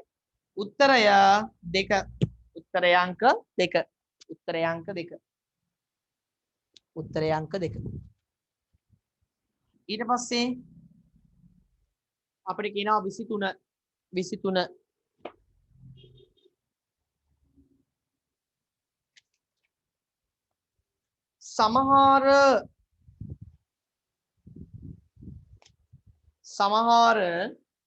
සමහර ඉල්ලුමේහි විශාලතම වැඩිවීම හටගනුයේ පහසුදහන් කවරක් හේතුවෙන්ද? සමහර ඉල්ලුමේ විශාලතම වැඩිවීම හටගන්නේ පහසුදහන් කවරක්ද කියලා නිසා අහනවා. හරි බලමු. 1 රුපියල් මිලියන 100කින් බදු ඉහළ දැමීම. නෑ. ඇයි? බදු ගුණකය කියලා කියන්නේ ඔතනදී අහන්නේ ගුණක ගැන. ගුණක. බදු ගුණකය හැමතිස්සෙම සාමාන්‍යයෙන් වියදම් ගුණකයට වඩා එකක් අඩුයි. බදු ගුණකය සාමාන්‍යයෙන් 4යි, වියදම් ගුණකය 5යි. නේද? වියදම් ගුණකය 5යි. ඒක නිසා බදු ඉහළ දැම්මොත් මොකද්ද වෙන්නේ? අපේ ඉල්ලුම විශාල ලෙස වැඩි වෙන්නේ අඩු වෙනවා. 2 රුපියල් මිලියන 100කින් බදු පහළ දැමීම. බදු පහළ දැම්මම වැඩි වෙනවා. නමුත් අඩුවෙන් වැඩි වෙන්නේ. අඩුවෙන්. චුට්ටක් බලමුකෝ. තව 3 රුපියල් 100කින් රුපියල් මිලියන 100කින් ආණ්ඩුවේ මිලදී ගැනීම ඉහළ යෑම. රුපියල් මිලියන 100කින් ආණ්ඩුවේ මිලදී ගැනීම ඉහළ යනවා කියලා කියන්නේ මොකක්ද? ඒක හොඳයි. ඒක හොඳයි. ඒක හොඳයි. සමහර ඉල්ලුමේ විශාලතම වැඩිවීමට ඒක හේතු වෙනවා. ඒක හේතු වෙනවා. ඊළඟට රුපියල් මිලියන 100කින් බදු ඉහළ දැමීමත් සමගම රුපියල් මිලියන 100කින් බදු ඉහළ දැමීමත් සමගම ආණ්ඩුවේ මිලදී ගැනීමුත් වැඩි කරනවලු. බදුත් වැඩි කරනවලු. අනේ මෙලොරහක් නැහැ. බද්දයි මිලදී ගැනීමයි දෙකම වැඩි කරාම අවසාන ප්‍රතිඵලයේ ලෙස වැඩි වෙන්නේ චුට්ටයිනේ. වැඩක් නැහැ. ඒක නෙමෙයි විශාලම එක. විශාලම එක ඒක නෙමෙයි. විශාල ලෙසම ඉහළ යන්නේ මොකක්ද කියලා අපෙන් අහන්නේ. බලමු. 5 ආණ්ඩුවේ මිලියන 100කින් බදු පහළ හෙලීම සහ ආණ්ඩුවේ මිලදී ගැනීම 100කින් ඉහළ දැමීම. බද්ද පහළ හෙලීම නිසා පරිභෝජන හැකියාව වැඩි වෙනවා. පරිභෝජනය වැඩි නිසා ඉල්ලුම වැඩි වෙනවා. එහෙනම් ඉල්ලුම දෙපාරක් වැඩි වෙනවා. එහෙනම් වඩා හොඳම එක 5. වඩා හොඳම එක 5. 24 වෙනි. එක්තරා ආර්ථිකයක ස්වයක්ත වියදම රුපියල් 100කින් ඉහළ යන විට මූර්ත දලදේශ නිෂ්පාදනය 500කින් ඉහළ ගියේ නම් ආන්තික පරිභෝජන නැමියා විය යුත්තේ. ඔය අහන්නේ මොකක්ද? ගුණක ක්‍රියාවලිය. අපිට කියනවා ඩෙල්ටා E වැඩි කිරීම K සමානයි ඩෙල්ටා Y ලු. ඩෙල්ටා E CI ලු. K දන්නේ නැහැ. ඩෙල්ටා Y 500යි ලු. ඩෙල්ටා Y 500යි ලු. එහෙනම් අපි K ව හොයමු මුලින්ම දෙපැත්තම 100ෙන් බෙදමු. 100ෙන් බෙදමු. K සමානයි 5යි. K සමානයි 5යි. K සමානයි 5 කියන්නේ K හොයන්නේ එක බෙදීම එක ඍණ B. එක බෙදීම එක ඍණ B. එහෙනම් අපි K ට 5 ආදේශ කරමු. 5 සමානයි එක ඍණ එක බෙදී එක ඍණ B. දැන් අපි මේක සුළු කරමු. සුළු කරමු. 5 සමානයි එක බෙදීම එක ඍණ B කියන එක සුළු කරමු. ඒකෙන් හොයන්න පුළුවන් අපිට නැමියාව. එහෙවත් B ව හොයාගන්න පුළුවන්. හරි? එමු. එක ඍණ B සමානයි 1යි. 5යි B 5 ඍණ 5යි B. එක මෙහෙට ගේනවා 5 ඍණ 1 මේ 5යි B මෙහෙට යනවා. 4යි 5යි B දෙපැත්තම 5න් හරි. එහෙනම් 4 බෙදනවා 5න් 4 5න් බෙදුවම 0.8යි. එහෙනම් B සමානයි 0.8යි. B සමානයි 0.8යි. එහෙනම් අපෙන් අහනවා ආන්තික පරිභෝජන නැමියා විය යුත්තේ 0.8යි නේද? ආන්තික පරිභෝජන නැමියාව විය යුත්තේ 0.8යි. එහෙනම් උත්තරය 4. එහෙනම් උත්තරය 4.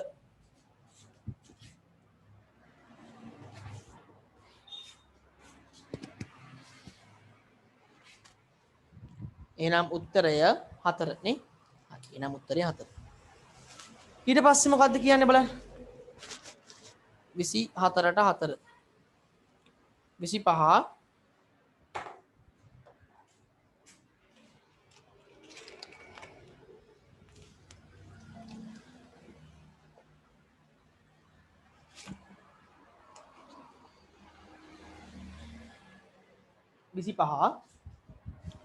අපිට කියනවා කිසියම් ආර්ථිකයක නාමික දලදේශීය නිෂ්පාදනය අපිට කියනවා රුපියල් බිලියන 5000ක්ද මුදල් සැපයීම මෙහිමයි සහ සංසරණ ප්‍රවේගය අහනවා. ඒ කියන්නේ අර්වින් ප්‍රෙෂර්ගේ විනිමය සමීකරණය ගැන. මේ කියන්නේ. අර්වින් ප්‍රෙෂර් කිව්වා MV සමානයි PTV.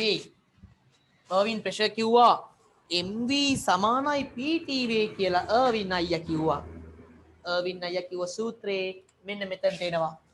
MB සමානයි PT කිව්වා. අර්වින් අයියා කිව්වා M කියන්නේ මුදල් තොගය කිව්වා. V කියන්නේ සංසරණ ප්‍රවේගය කිව්වා. අර්වින් ප්‍රෙෂර් කිව්වා M කියන්නේ මුදල් තොගය වං B කියන්නේ සංසරණ ප්‍රවේගය. ඒ කියන්නේ අපි ගත්තොත් යම් භාණ්ඩයක් අතිනත මාරු වෙන ප්‍රමාණය. මේ භාණ්ඩය කී දෙනෙක් අත මාරු වෙනවද? එකම භාණ්ඩය ගොඩක් අය අතරේ මාරු වෙනවා නම් හොඳයි කිව්වා. සම්පත් වැය වෙනවා අඩු නිසා. හැබැයි ගොඩක් භාණ්ඩ කට්ටිය අතරේ පාවිච්චි වෙනවා නම් ඒක නරකයි. ඇයි? යම් භාණ්ඩයක් භාවිතා වෙන්නේ අඩුවෙන්. දැන් මේ පෑන හැමෝම භාවිතා කරනවා නම් මේ මගේ පෑන හැම කෙනෙක්ම භාවිතා කරනවා නම් මේ පෑන උපරිම ලෙස භාවිතා වෙනවා. එතකොට ඒක හොඳයි. මේකේ උපරිම ප්‍රයෝජනය හැමෝම ගන්නවා. හැබැයි මේ හැමෝම අලුතෙන් පෑන් ගන්නකොට එක පෑනක භාවිතය එක පෑනක උපරිම භාවිතය ගන්නේ නැහැ. ඒක වැඩක් නැහැ. උපරිම භාවිතය ගන්නයි ඕන. අර්වින් ප්‍රෙෂර් කියනවා උපරිම භාවිතය ගනින් ඒක තමයි හොඳ. ඊට පස්සේ කියනවා P කියලා කියන්නේ මිල මට්ටම P කියන්නේ මිල මට්ටම සහ T කියන්නේ ගනු දෙනු ප්‍රමාණය ගනු දෙනු ප්‍රමාණය හරි. එහෙනම් අපි බලමු අපිට කියනවා කිසියම් ආර්ථිකයක දල නාමික දල ජාතික නිෂ්පාදනයේ බිලියන 5000යි. නාමික දල ජාතික නිෂ්පාදනය කියන්නේ මෙන්න මුන් දෙන්න 5000ක්ලු. නාමිකයි කියලා කියන්නේ මෙයා මෙයාත් එක්ක එකතු වුණාම තමයි නාමික. හරි? මේක 5000ක්ලු. ඊට පස්සේ කියනවා මුදල් සැපයුම 1000ක් නම්. මුදල් සැපයුම 1000ක් නම්. අපෙන් අහනවා සංචරණ ප්‍රවේගය කීයද කියලා. දෙපැත්ත සමාන වෙන්න එපයි. ඉතින් ඔයාලට තේරෙන්න ඕනි සංචරණ ප්‍රවේගය කීයක්ද කියලා. දැනට මේ ඔයාලට තේරෙන්න ඕනි සංචරණ ප්‍රවේගය කියන්නේ කීයක්ද කියලා නේ. ඔයාලට තේරෙන්න ඕනි සංචරණ ප්‍රවේගය කියන්නේ කීයක්ද කියලා. එතකොට සංචරණ ප්‍රවේගය එන්නේ එහෙනම් කීයද බලන්න. සංචරණ ප්‍රවේගය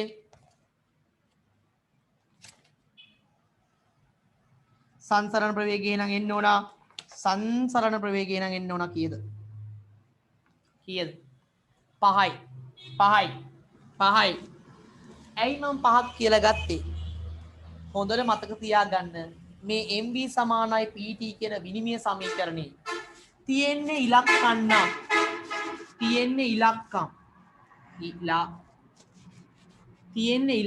නම් අපි කරන්නේ ಗುಣ කිරීම බෙදීම. තියෙන්නේ ප්‍රතිශත නම් අපි කරන්නේ එකතු කිරීම අඩු කිරීම. දැන් මෙතන තිබෙන්නේ මොනවද? ඉලක්කම්. එහෙනම් අපි කරන්නේ ಗುಣ කිරීම බෙදීම. මේ පැත්ත එහෙනම් ಗುಣ කරා 1000 වැඩි කරන්න ඕනි 5න් 5000ට සමාන වෙන්න. එහෙනම් උත්තරය 5යි.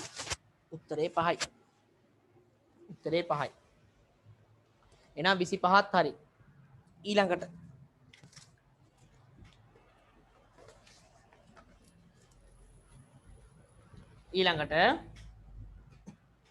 අපිට කියනවා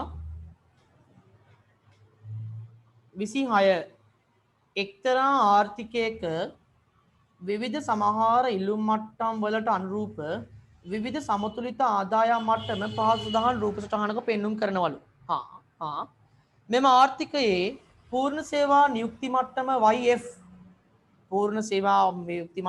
YF නම් උද්ධමනාත්මක පරතරය නිරූපණය වන්නේ කවර මට්ටමකින්ද? උද්ධමනාත්මක පරතරය කියලා කියන්නේ තියෙන මට්ටමේ ඉඳන් ඉහළ ගියාම තියෙන මට්ටමේ ඉඳන් ඉහළ යන මට්ටම. ඒ කියන්නේ මෙන්න මෙහෙම අදිනවනේ. මෙහෙම ඇඳලා මෙතනනේ පූර්ණ සේවා නියුක්තිය තියෙන්නේ. මේ මෙහෙම ඉහළ යනවනේ. පූර්ණ සේවා නියුක්තියෙන් පස්සේ නිෂ්පාදනයක් නැහැනේ ඉහළ යන්න. ඉහළ යන්නේ මිල ඉහළ ගිහිල්ලානේ. එහෙනම් මෙන්න මේ මෙතනයි. මෙන්න මේක තමයි අපි උද්ධමන පරතරය කියලා කියන්නේ. උද්ධමන පරතරය කියන අන්න ඒකද. හරිද? එහෙනම් මෙතන H මෙතන R. එහෙනම් උද්ධමන පරතරය කියලා කියන්නේ RH. උත්තරය අංක 2. හරි සරලයි. පාඩමේම ඉන්දියා කෙනෙක්ට මේ උත්තර ටික ටට්ටක් ගාලා ලියන්න පුළුවන්. හරි සරලයි. මේ තියෙන පූර්ණ සේවා නියුක්ති නිමවුමෙන් ඔබට යන්න බෑ. යන්න පුළුවන් මිල මට්ටම වැඩි වෙලා විතරයි. මිල මට්ටම වැඩි වෙලා ගිය හැටි එතන හට ගන්නවා උද්ධමනයක්. එහෙනම් මෙන්න මෙයයි තමයි මේතන එක අතර වෙනස. එහෙනම් අපි මේ මට්ටමට කියනවා උද්ධමන පරතරය කියලා. ඊළඟට 27 බැංකු පාඩුවෙන් ඇවිල්ලා තියෙන්නේ. බැංකු පාඩුවෙන් 27 බලමු. සංචිත අවශ්‍යතාවයේ සිට 20ක් සහිත එක්තරා බැංකු පද්ධතියක් තුළ රුපියල් මිලියන 100ක අධිසංචිත පවතී නම් එම බැංකු පද්ධතියට මුදල් සැපයීම උපරිම වශයෙන් ප්‍රසාරණය කිරීමට හැකිවනුයේ. අන්න අපිට කියනවා සංචිත අවශ්‍යතාවයේ සිට 20යිලු. සංචිත අවශ්‍යතාවයේ සිට 20ක් තියෙන බැංකු පද්ධතියකට එනවලු අධිසංචිත 100ක්. එහෙනම් මෙන්න මේ අධිසංචිත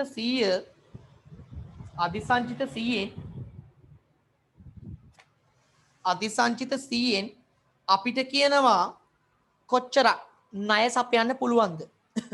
ඔයාලා අහලා ඇති යම් කිසි බැංකු පද්ධතියක අධිසංචිතයක් තියෙනවා නම් අධිසංචිතයේ ප්‍රමාණයෙන්ම ණය දෙන්න පුළුවන් නේද? අලුතින් ණය දිය හැකි ප්‍රමාණය, අලුතින් දිය හැකි ණය නේද? අලුතින්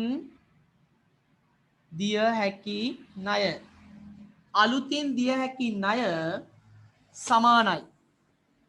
අලුතින් දිය හැකි ණය සමාන වෙනවා අධිසංචිතය වැඩි කිරීම ගුණකය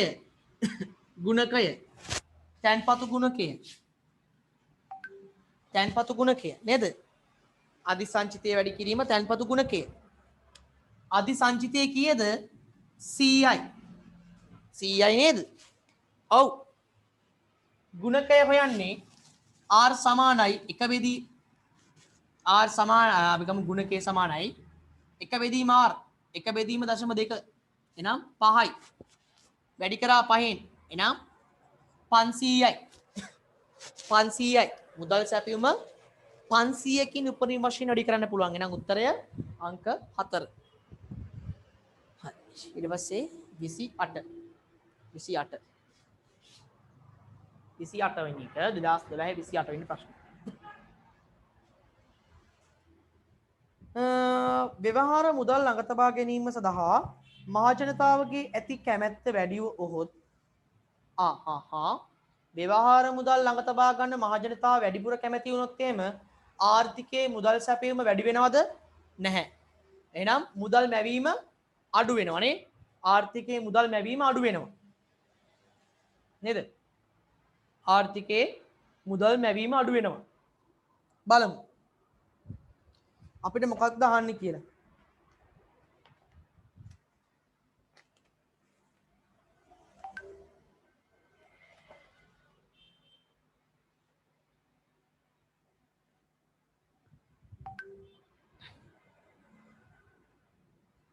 ද්‍රවශීලවත්කම් ඉහළ නංවා ගැනීමට සඳහා බැංකුවලට වැඩි හැකියාවක් ලැබේ. වැරදි.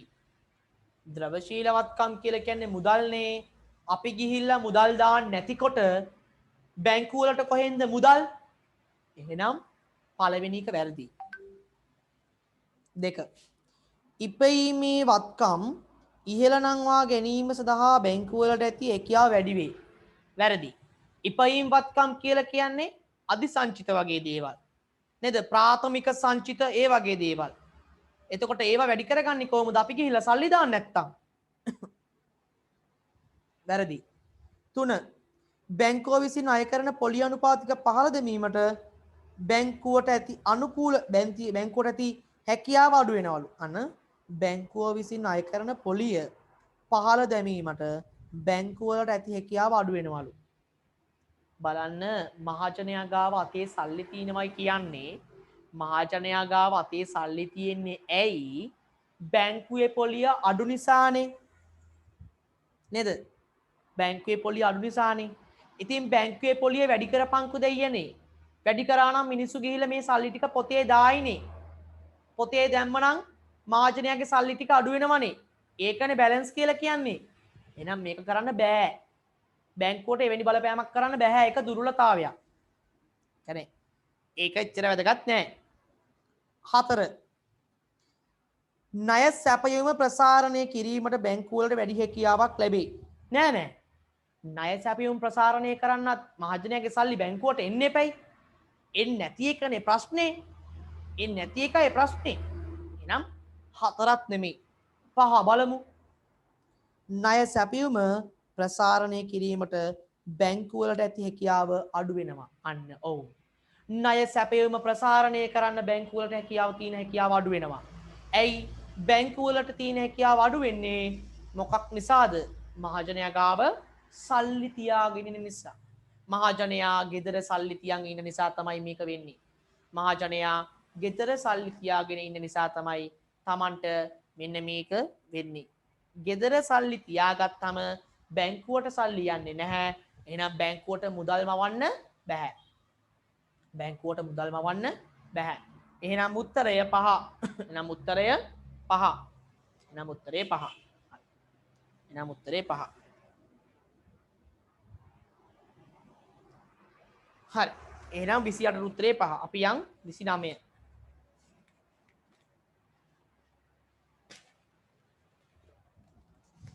වාණිජ්‍ය බැංකු පද්ධතියක් සතු සංචිත ප්‍රමාණය බිලියන 100යි. හා තැන්පතු බිලියන 800යි. හා වාණිජ්‍ය බැංකු පද්ධතියක් සතු සංචිත ප්‍රමාණය බිලියන 100යි. තැන්පතු ප්‍රමාණය බිලියන 800යි. මහජනයා සතු ව්‍යවහාර මුදල් ප්‍රමාණය මහජනයා සතු ව්‍යවහාර මුදල් ප්‍රමාණය රුපියල් 200ක් වේයි සලකන්න. මෙම තත්ත්වයට ආර්ථිකයේ මුදල් ගුණකය අපෙන් අහනවා. මුදල් ගුණකය හොයන්නේ කොහොමද?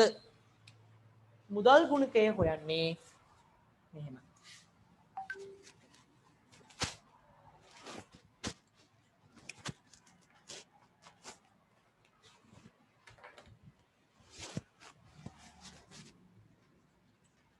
මුදල් ගුණකය සමානයි මුදල් ගුණකය සමානයි මුදල් සැපයුම බෙදීම සංචිත මුදල්. සංචිත මුදල්.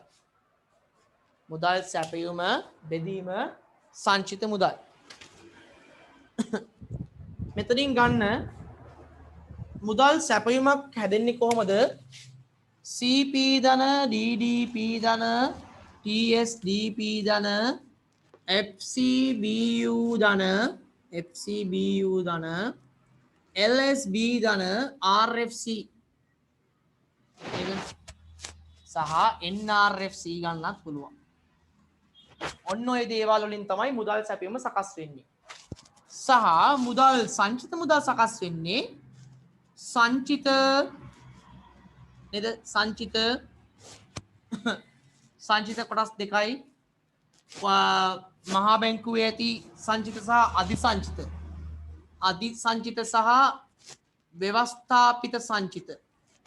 ව්‍යවස්ථාපිත සංචිත සහ මහජනයා සතු මුදල් කියලා සහ රාජ්‍ය ආයතනවල තැන්පතු කියලා. ඔබ තියරි නෝට් එකේ තියෙනවා ඔයාලගේ. තියරි නෝට් එකේ තියෙනවා ඔක. එතකොට මේකෙදී බැංකු පද්ධතිය සතු සංචිත ප්‍රමාණය 100යි. එහෙනම් සංචිත කියන එක යටට එකතු වෙනවා. තැන්පතු ප්‍රමාණය 800යි. එහෙනම් තැන්පතු උඩට එකතු වෙනවා 800යි. මහජනයා සතු මුදල් ප්‍රමාණය 200යි. එහෙනම් මහජනයා සතු මුදල් ප්‍රමාණය උඩට දාන්නත් පුළුවන් අපිට යටට දාන්නත් පුළුවන්. ගැටලුවක් නැහැ. එහෙනම් අපෙන් අහනවා මේ ටික දාගෙන මුදල් ගුණකය ගැන අහනවා. මුදල් ගුණකය ගැන අහනවා. හරි. මුදල් ගුණකය බලමු.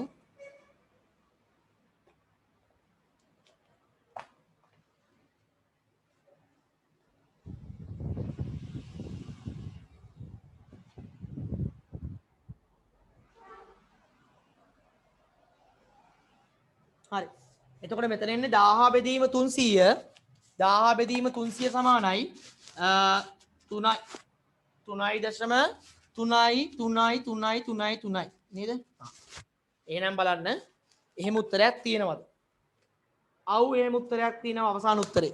එහෙනම් ඒක තමයි අවසාන උත්තරේ. එතකොට මේ වගේ එකකට උත්තරේ ගන්න නම් ඔයාට තියරි දැනුම තියෙන්න ඕනි. තියරි දැනුම කියලා කියන්නේ මොකක්ද? මුදල් සැපයුමේ අන්තර්ගතයන් කියලා දැනගන්න ඕනි. සහ සංචිත මුදල් වල අන්තර්ගතයන් දැනගන්නට ඕනි. සංචිත මුදල් වල අන්තර්ගතයන් දැනගන්නට ඕනි. හරි?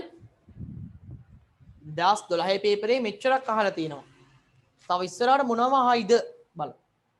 30 මහා බැංකුව විවෘත වෙළඳපොලේ සුරකුම්පත් මහා බැංකුව විවෘත වෙළඳපොලේ සුරකුම්පත්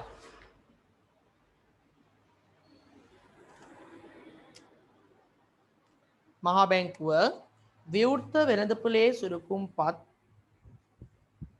මහා බැංකුව විසින් විවෘත වෙළඳපොලෙහි ආණ්ඩුවේ සුරකුම්පත් මිලදී ගත්තොත් අන්න මහා බැංකුව ආණ්ඩුවේ සුරකුම්පත් මිලදී ගන්නවා. ආණ්ඩුවේ තියෙන සුරකුම්පත් විවෘත වෙළඳපොලේ මිලදී ගන්නවා. විවෘත වෙළඳපොලේ මිලදී ගන්නකොට මහා බැංකුවේ සල්ලි යනවා කොහෙටද? මහා බැංකුවේ සල්ලි යනවා ආර්ථිකයට. එතකොට මහා බැංකුවේ සල්ලි ආර්ථිකයට යනවා. මහා බැංකුවේ සල්ලි ආර්ථිකයට යනවා. මහා බැංකුවේ රටේ තියෙන සුරකුම්පත් ඔක්කොම ටික මහා බැංකුවට එනවා. මහා බැංකුවේ සල්ලි යනවා ආර්ථිකයට. එතකොට ආර්ථිකයේ සල්ලි ටික මොකක්ද වෙන්නේ? වැඩි වෙනවා. බලන්න 1. බැංකුවල සංචිත වැඩි වේ. ඔව් සංචිත වැඩි වෙනවා. සහ පදනම් මුදල් ප්‍රමාණයද වැඩි වේ. ඔව්. එක හරි. 2. බැංකුවල සංචිත වැඩි වෙන අතර පදනම් මුදල් ප්‍රමාණයද අඩු වේ. වැරදි. පදනම් මුදල් වැඩි වෙනවා. පදනම් මුදල් වැඩි වෙනවා. ඇයි? මහජනයා ගාව තියෙන සල්ලි ටික වැඩි වෙනවා. සහ සංචිත වැඩි වෙන නිසා. බැංකුවල සංචිත වැඩි වෙන අතර පදනම් මුදල් ප්‍රමාණය අඩු වේ. වැරදි. 4. බැංකුවල සංචිත අඩු වෙන්නේ නැහැ වැඩි වෙනවා. බැංකුවල සංචිත අඩු වෙන්නේ නැහැ වැඩි වෙනවා. එහෙනම් පළවෙනි උත්තරේ නිවැරදි. පළවෙනි උත්තරේ නිවැරදි. ඇයි දෙයියනේ ලේසි ප්‍රශ්නයක්. මහා බැංකුවෙන් අපි ගාව තියෙන කොළ ටික ගන්නවා. මහා බැංකුවේ සල්ලි අපි ගාවට එනවා. අපි ගාව තියෙන කොළ එයාලා ගාවට යනවා. එච්චරයි. හරි. එහෙනම් ප්‍රශ්න අංක 31ට යන්න. වෙළඳපොළ අසාර්ථකත්වයක් නිවැරදි කිරීම සඳහා ආණ්ඩුවේ මැදිහත් වීමට හේතුවක් වනුයේ පහත සඳහන් කවර භාණ්ඩයක්ද? වෙළඳපොළ අසාර්ථකත්වයට හේතුවක් වන්නේ මොකක්ද? මේ අහන්නේ දෙවෙනි පාඩමෙන් එහෙම මේ අහන්නේ ආර්ථික පද්ධති කියන පාඩමෙන් නෙමෙයි. මේ අහන්නේ රාජ්‍ය පොදු ආර්ථිකය කියන 8වෙනි පාඩමෙන්. ඒ පාඩමේදී කියලා දෙනවා සහ අපේ මේ ආර්ථික පද්ධති කියන පාඩමේ කියලා දෙනවා නේද? රජයේ අසාර්ථක වීමට අසාර්ථකත්වයක් නිවැරදි කිරීම සඳහා ආණ්ඩුවේ මැදිහත් වීමක් හේතුවක්. කියන්නේ වෙළඳපොළ ආර්ථිකයක අසාර්ථකත්වයක් මොකක්ද කියලා අහනවා. ඒක තියෙනවා. බාහිරතා හට ගැනීමනේ. බාහිරතා හට ගැනීම, අසම්මිතික තොරතුරු සැපීම, නොමගැවුණු සුළු ප්‍රචාරණ, ආර්ථික අස්ථායිතා, ආදායම් ව්‍යාප්ති විෂමතාව වැනි දේවල්. එහෙනම් ආර්ථිකයක මේක හරිගස්සන්න ආණ්ඩුව මැදිහත් වන අවස්ථාවක් තමයි නිෂ්පාදනයේ සහ පරිභෝජනයේ බාහිරතා හට ගැනීම. නිෂ්පාදනයේ සහ පරිභෝජනයේ බාහිරතා හට ගැනීම. එහෙනම් උත්තරය 3. උත්තරය 3. ඒක හරි. ඊළඟට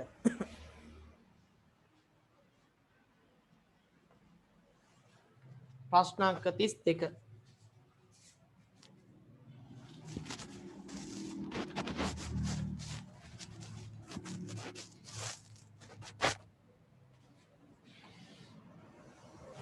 ප්‍රශ්න අංක 32.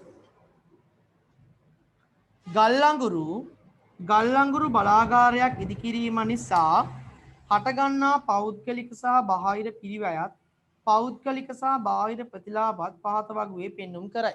අපෙන් අහනවා මෙම දත්වලට අනුව සමාජ පිරිවැය සහ සමාජ ප්‍රතිලාභ අතර වෙනස. හරි ලේසියිනේ. බලමු මෙන්න මෙහෙමයි. සමාජ පිරිවැය සමාජ ප්‍රතිලාභ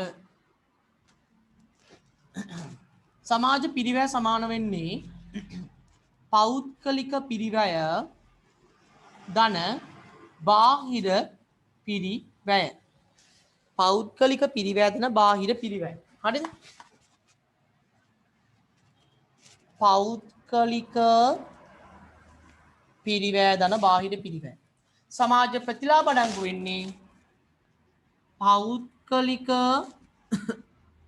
ප්‍රතිලාභ ධන බාහිර ප්‍රතිලාභ බලමු පෞද්ගලික ප්‍රතිලාභ 180යි පෞද්ගලික පිරිවැය 190යි බාහිර ප්‍රතිලාභ 110යි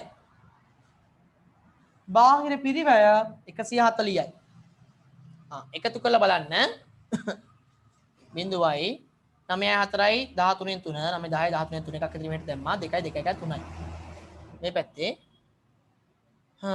0යි 9යි 290යි එහෙනම් මේ දෙක අතර වෙනසක් තියෙනවා කීයක්ද වෙනස කීයක්ද 40යි නේද 40යි එහෙනම් වෙනස 40යි දැක්කනේ සූත්‍ර දෙක එකට දාලා වෙනස හොයන්නයි තියෙන්නේ එහෙනම් උත්තරය 3 රුපියල් බිලියන 40යි රුපියල් බිලියන 40යි ඊට පස්සේ ප්‍රශ්න අංක 33 ප්‍රශ්න අංක 33 යම් නිදහස් වෙළඳපොළ ආර්ථිකයක් හිඟ සම්පත් ප්‍රශස්ත ලෙස බෙදාවෙන් කිරීමේලා නිදහස් වෙළඳපොළ ආර්ථිකයක් හිඟ සම්පත් ප්‍රශස්ත ලෙස බෙදාවෙන් කිරීමේලා අසාර්ථක වීමට හේතුවක් වනුයේ මොකක්ද නිදහස් වෙළඳපොළ ආර්ථිකයක් ප්‍රශස්ත ලෙස බෙදාවෙන් කිරීමේදී අසාර්ථක වෙන්න හේතුව ප්‍රධානම හේතුවක් තියෙනවා චුට්ටක් බලන්න ප්‍රධානතම හේතුවක් කියලා තියෙන්නේ මොකක්ද ඈ ප්‍රධානතම හේතුවක් බලමු පොදු භාණ්ඩ මිලක් අයනකොට පොදු භාණ්ඩ මිලක් අයනකොට භාවිතා කරන අයට ලබා දීම නෑ නිදහස් වෙළඳපොළ ආර්ථිකයක ප්‍රශස්ත ලෙස බෙදාවෙන් කිරීමේලා අසාර්ථක වීමට බලපාන එක හේතුවක් නිදහස් වෙළඳපොළ ආර්ථිකයක් හිඟ සම්පත් ප්‍රශස්ත ලෙස බෙදාවෙන් කිරීමේලා අසාර්ථක වෙන්නේ කොතනද කියලා අහන්න ධන බාහිරතා නිසා ඇදම් අධික නිෂ්පාදනයක් සිදුවීම ඈ ධන බාහිරතා ඇතිවන භාණ්ඩවල ඌර්ව නිෂ්පාදනයක් සහ සෑම පුද්ගලයෙකුගේම ආදායම සහ ධනය එක හා සමාන නොවීම තරගයක් පැවතීම නිදහස් වෙළඳපොළ ආර්ථිකයක බලන්න හිඟ සම්පත් ප්‍රශස්ත ලෙස බෙදාවෙන් කිරීමට මොකක්ද මූලික වශයෙන්ම බලපාන එක හේතුවක් තමයි තරගයක් නොපැවීම කියන එක නම් අපිට ගන්න බැහැ නේද ප්‍රශස්ත ලෙස බෙදාවෙන් කිරීමේලා ඒක එච්චර බලපාන්නේ නැහැ හැබැයි පොදු භාණ්ඩ සඳහා මිලක් අයනකොට ඒක මිලක් අය කරන්නේ නැතුව තමයි දෙන්න ඕනේ හැබැයි හිඟ සම්පත් බෙදාවෙන් කරන්න ගියාම අපි බලනවා පුද්ගලයෙකුගේම ආදායම එක හා සමාන නැහැ නේද ආදායම එක හා සමාන නැහැ ඒක දැඩි ලෙස බලපාන්න ගන්නවා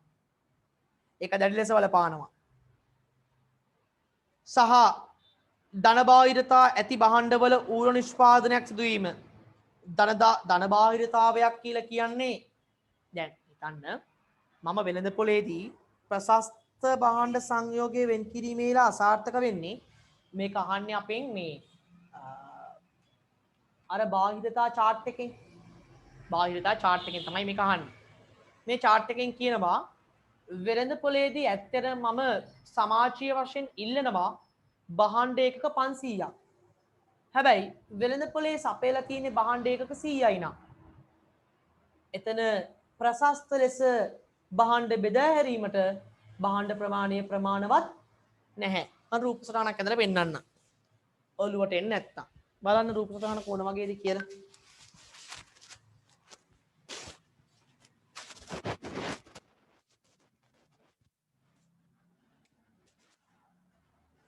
මේ මොකද්ද කියන්නේ ධන බාහිරතානේ.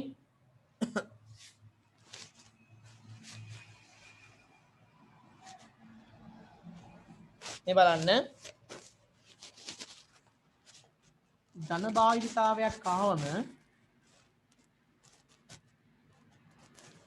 ධන බාහිරතාවයක් ආවම අපේ මේක දකුණට යනවා. දකුණට ගියාම දැන් සමාජීය වශයෙන් ඉල්ලනවා අපිට දීපියව් මෙච්චරක් මෙන්න මෙච්චරක් දීපන් කියලා ඉල්ලනවා. හැබැයි අපිට දෙන්නේ මෙන්න මෙච්චරක ප්‍රමාණයක් මෙච්චරක් අපි ඉල්ලනවා මෙන්න මෙච්චරක් දීපියව්.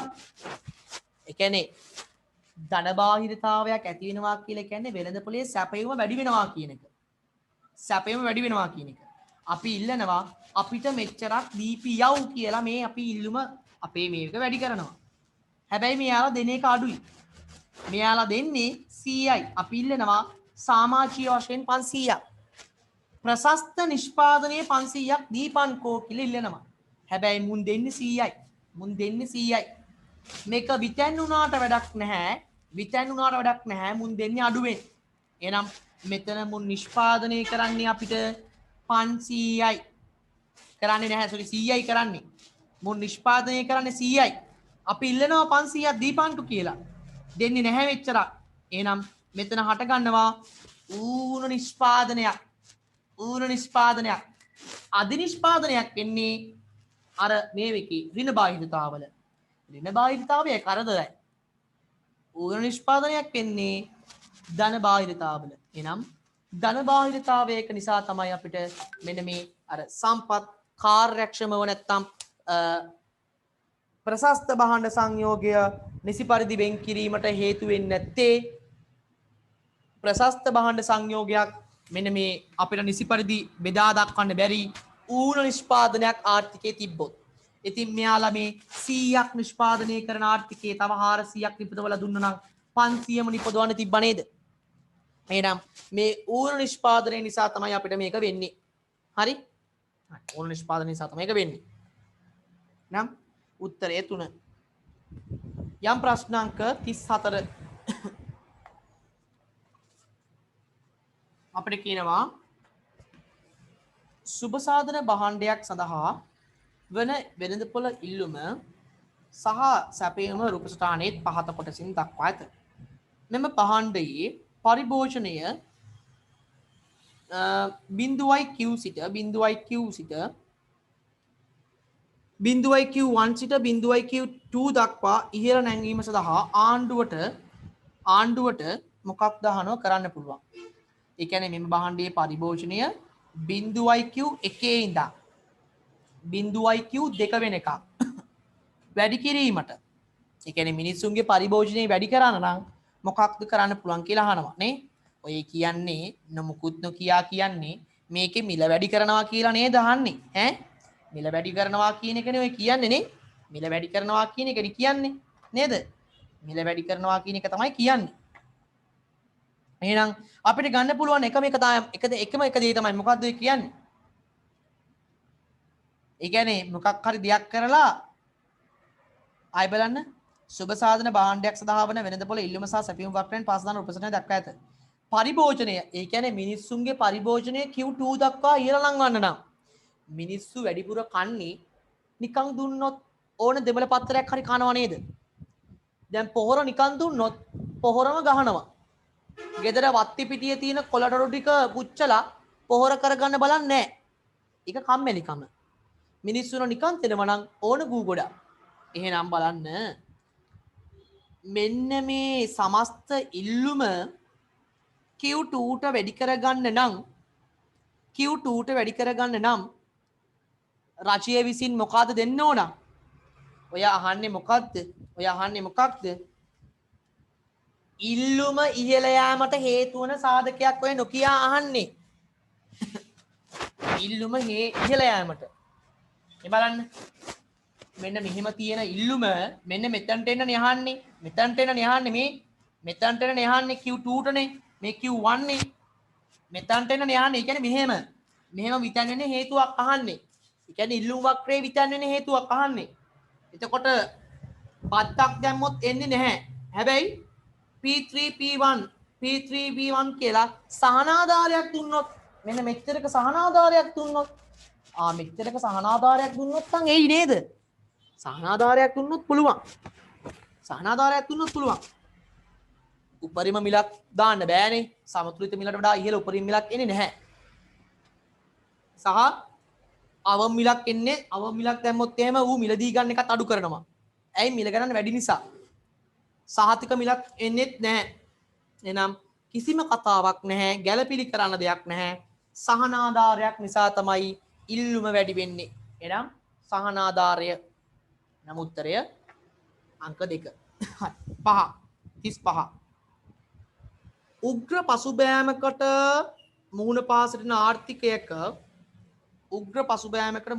ආර්ථිකයක නිෂ්පාදනය උත්තේජනය කිරීම. උග්‍ර පසුබෑමක් කියලා කියන්නේ මොකක්ද? උග්‍ර පසුබෑමක් කියලා කියන්නේ ආර්ථිකය හීතල වෙලා ආර්ථිකය හැකිලිලා ඉන්නේ. මේ වගේ හැකිලිලා ඉන්න ආර්ථිකයක ආර්ථිකයක් දිගහැරලා ගන්න ඕනි. හැකිලිලා ඉන්න ආර්ථිකයක ඔක්කොම කටයුතු අඩපණයි. මේක දිගහැරලා ගන්න නම් සමහර ඉල්ලුම වැඩි කරන්න ඕන. සමහර ඉල්ලුම වැඩි කරන්න නම් මෙන්න මේවා හොඳට පණ පෝල ගන්න ඕන. එහෙනම් ආණ්ඩුවට පුළුවන් එකක් හොල්ලන්න. G සහ T ආණ්ඩුවට පුළුවන් හොල්ලන්න දෙකක්. G සහ T එක්කෝ G වැඩි කරලා T අඩු කරන්න. අන්න එහෙම කරොත් ආණ්ඩුවේ තියෙන දෙක හෙල්ලිලා අර ඇකිලිලා තියෙන ආර්ථිකයේ දිග හැරෙන්න ගනි. කොහොමද? ආණ්ඩුව වියදම් කරනකොට ඒ සල්ලි යන්නේ මිනිස්සු ගාවට. ඒ වගේම බදු අඩු කරනකොට මිනිස්සුන්ට වැඩිපුර මිලදී ගන්න පුළුවන්. නේද? බද්ද අඩු කරනකොට වැඩිපුර මිනිස්සු මිලදී ගනී බහඬ සහ ආණ්ඩුව වියදම් කරන ඒවත් යන්නේ මිනිස්සු ගාවට. එහෙනම් මිනිස්සුන්ගේ ආර්ථිකය හොඳටම නැගලා එන්නේ ආණ්ඩුව වියදම් වැඩි කරනකොට. එහෙනම් ආණ්ඩුවේ වියදම් වැඩි කිරීම අපෙන් අහන්නේ සඵල රාජ්‍ය මූල්‍ය ප්‍රතිපත්තියනේ. එහෙනම් ආණ්ඩුවේ වියදම් වැඩි කිරීම තමයි. හරි. එහෙනම් අපි 35 සාකච්ඡා කරා. එහෙනම් උත්තරේ වෙන්නේ අංක 1. අංක 1.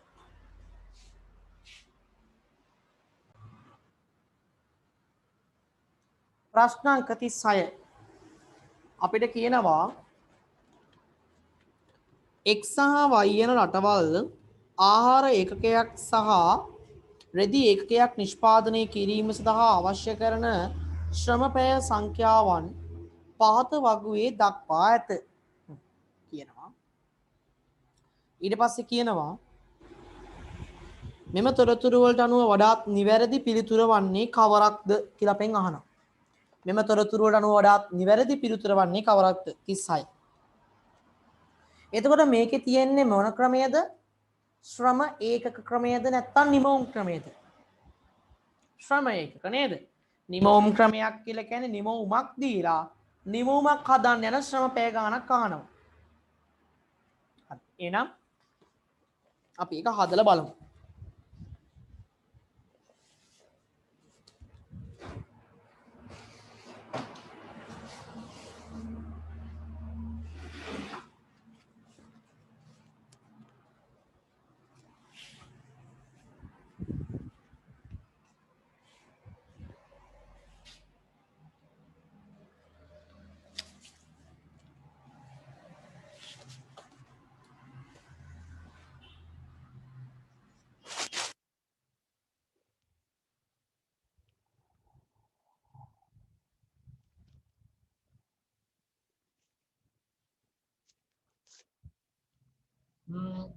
X 20ක් නිපදවනවා නේද?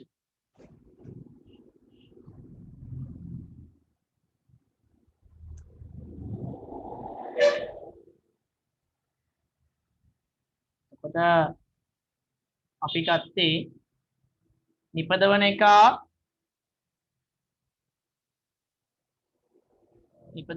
ඊට යට කැප කරන එක ඊට උඩ නේද? නිපදවන එක ඊට යට කැප කරන එක ඊට උඩ. දැන් කැප කරන එක ඊට යට නිපදවන එක ඊට උඩ. එතන 20ක් නිපදවන එක යට කැප කරන එක උඩනේ. දැන් නිපදවන එක උඩ කැප කරන එක යට. නිපදවන එක උඩ නිපදවන්න එකවද 20. කැප කරන්නේ 10 එහෙනම් 2යි. 10 බෙදීම 20 එහෙනම් 0.5යි. එතන x එතකොට එන්න ඕනි උඩට 50. ඔව්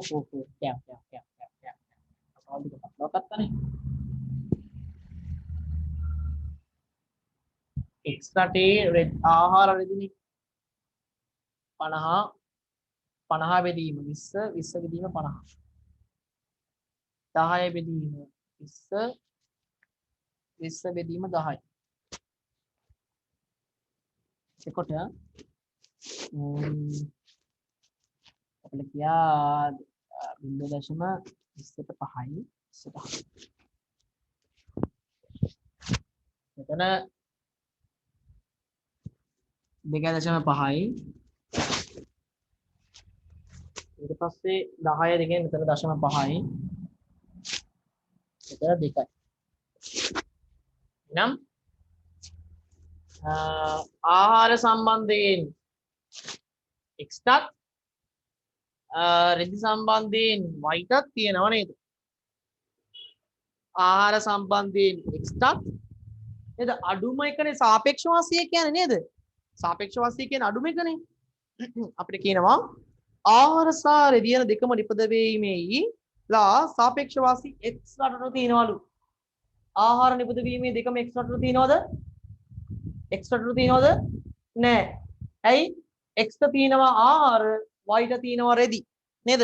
එහෙනම් මේක වැරදි. දෙක ආහාර සහ රෙදි දෙකම නිපදවීමේ සාපේක්ෂ වාසී y ට තියනවලු. වැරදි. y ට තියෙන්නේ රෙදි විතරයි. 3 ආහාර නිෂ්පාදනය වෙලා වාසිය x ට. ඔව්. ආහාර නිපදවීමේ වාසිය x ට. රෙදි නිෂ්පාදනය කිරීමේ සාපේක්ෂ වාසිය y ට. ඔව්. රෙදි නිපදවීමේ සාපේක්ෂ වාසිය y ට. ඇයි අඩුම ආවස්තික පිරිවැය y ට. එහෙනම් උත්තරය 3. අනිත් ඒවා බලන දෙයක් නෑ අපි ගාන හැදුවනේ. උත්තරය 3. හරි? සාපේක්ෂ වාසිය හැදුවනම් ආවස්තික පිරිවැය පදනම් කරගෙන ලේසි. හරි? ආවස්තික පිරිවැය පදනම් කරගෙනම අඩුම ආවස්තික පිරිවැයක් තමයි තෝරගන්නේ. ආහාර වලින් අඩුම, රෙදි වලින් අඩුම. එහෙනම් උත්තරය 3. ඒක හරි. ඊළඟ 37 කිසියම් රටක පහත දැක්වෙන කල්පිත ගෙවුම් ශේෂ දත්ත සැලකිල්ලට ගන්න. අරගෙන කියනවා ගෙවුම් ශේෂයේ වර්තන ගිණුමේ පෙන්눔 කරන ශේෂය. ගෙවුම් ශේෂයේ වර්තන ගිණුමේ පෙන්눔 කරන ශේෂය. ගෙවුම් ශේෂය ගත්තොත් ගෙවුම් ශේෂය ගෙවුම් ශේෂය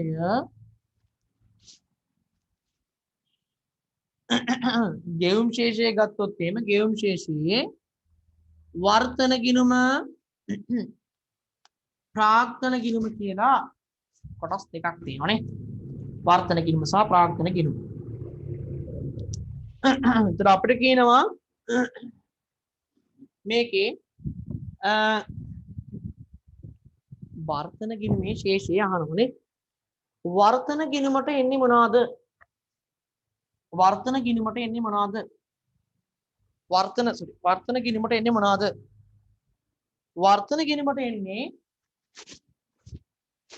ගෙවුම් ශේෂයේ කොටස් දෙකයි. එකක් ජංගම අනෙත් එක ප්‍රාක්තන. ජගයේ කොටස් 4යි, ජගයේ කොටස් 4යි, ජගයේ කොටස් 4යි. භාණ්ඩ හා සේවා ගිණුම නේද? භාණ්ඩ ගිණුම කියලා ගමු. භාණ්ඩ ගිණුම, සේවා ගිණුම, සේද? වර්තන සංක්‍රාම ගිණුම සහ අවසාන එක ද්විතීක ආදායම් ගිණුම. කොහොමනේ අපි ගන්නෙ නේද? අපි කොහොමයි ගන්නෙ? බලන්න මේකේ තියෙනවා භාණ්ඩ අපනයන, භාණ්ඩ ආනයන. භාණ්ඩ අපනයන, භාණ්ඩ ආදායන. එහෙනම් එහෙම දීලා තියෙනවා. ශුද්ධ වර්තන සංක්‍රාමක් දීලා ගමු. හරි? එතකොට බහණ්ඩ අපෙන් අහන්නේ මොකක්ද? වර්තන ගිණීමේ ශේෂය. මෙන්න මේ ගිණීමේ ශේෂයනේ අහන්නේ. කමු බහණ්ඩ අපනයන 11000යි. ඒකෙන් අඩු කරනවා ආනයන 13000යි. හරි. ඊට පස්සේ ශුද්ධ සේවා ඒ කියන්නේ සේවා අපනයන වලින් සේවා ගෙවීම අඩු කරලා කීයද 200යි. සේවා ගිණීමේ ශේෂය. ඊපස්සේ වර්තන शुद्ध वर्तन संकाम ऋण 100යි. शुद्ध आदायम ऋण 2000යි. ऋण 2000යි. ऋण 2000යි. හරි. මේක ටිකනේ ගලපන්න තියෙන්නේ. එහෙනම් මේ ටික ගලපුවම එනවා වර්තන ගිණි මේවත් ජංගම ගිණි මේ ශේෂය බලමු. ඍණ 2000යි. ධන 200යි. ඍණ 2100යි. ඍණ 4100යි. 4100යි 200ක් කපල යනවා. ඍණ 3900යි. ඍණ 3900යි. අන්න උත්තරය 2. උත්තරය 2. 37ට උත්තරය 2 3900ක හිඟයක් ඍණාගයක් එන්නේ. දැක්කද? ඔය අහලා තිබේ ගෙවුම් ශේෂ ලේඛනයේ ගිණුමේ ශේෂය නේ වර්තන ගිණුමේ මොනවාද මේ තියෙන දේවල් වල එකතුව. ඊට පස්සේ 38 අපිට කියනවා කිසියම් රටක ගෙවුම් ශේෂ ලේඛනයේ බහණ්ඩ ගිණුමේ ධනාගයක් පවතිනා. අන්න කිසියම් රටක ගෙවුම් ශේෂ ලේඛනයේ වෙළඳ බහණ්ඩ ගිණුමේ ධනාගයක් පවතිනා. අන්න මේකේ ධනාගයක් තියෙනවා නම් මේකේ ධනාගයක් තියෙනවා නම් අපෙන් අහනවා මොකක්ද වෙන්න පුළුවන් කියලා. බහණ්ඩවල ධනාගයක් තියෙනවා කියලා කියන්නේ වෙනදට වඩා මේ වසරේ බහණ්ඩ අපනයනය මොකක් කියලා කියන එකද? වෙනදට වඩා මේ වසරේ බහණ්ඩ අපනයනය වැඩි නේද? වෙනදට වඩා මේ වසරේ බහණ්ඩ අපනයනය වැඩි කියන එක තමයි ඒ කියන්නේ. එහෙනම් අපේ බහණ්ඩ අනුපාතය අර බහණ්ඩ අනුපාතයේ ආදායම් අනුපාතය කියලා එකක් තියෙන්නේ. බහණ්ඩ ආයනයනය කිරීමේ අනුපාතය ආදායම් අනුපාතය අන්න ඒවා වැඩි වෙනවා. බලන්න උත්තරය එහෙනම්. එම රටේ වෙළඳ අනුපාත දර්ශකය පෙර වසරට වඩා ඉහළ අගයක් ගෙන ඇත. වෙළඳ අනුපාත දර්ශකය කියන්න පුළුවන් නේද? වෙළඳ අනුපාත දර්ශකය වෙන වසරට වඩා ඉහළ අගයක් ගන්නවා කියලා කියන්න පුළුවන්.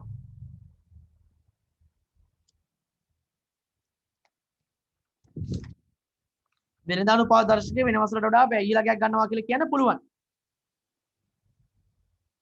වෙළඳ අනුපාත දර්ශකය වෙන වසරට වඩා ඉහළ අගයක් ගන්නවා කියලා කියන්න පුළුවන්.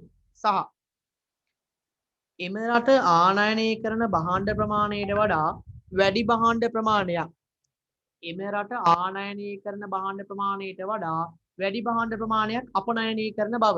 ඔව් එහෙම කියන්නත් පුළුවන්. අපනයන ගිණුම කියන්නේ බහණ්ඩ ගිණුමේ ධනාගයක්නේ. හැබැයි මෙහෙමයි. ඒකේ චුට්ටි අඩුපාඩුවක් තියෙනවා. බලමු ඉස්සරහට තව ඒක හරියද කියලා. වර්තන ගිණුමේ ප්‍රගතියක් අපිට මේ ගිණුම් හතරෙම දේවල් එක ගිණුමකින් කියන්න බෑනේ. චුට්ටක් ඉමු. චුට්ටක් ඉමු. නැතිම තැන ඒක තෝරගමු. හරි?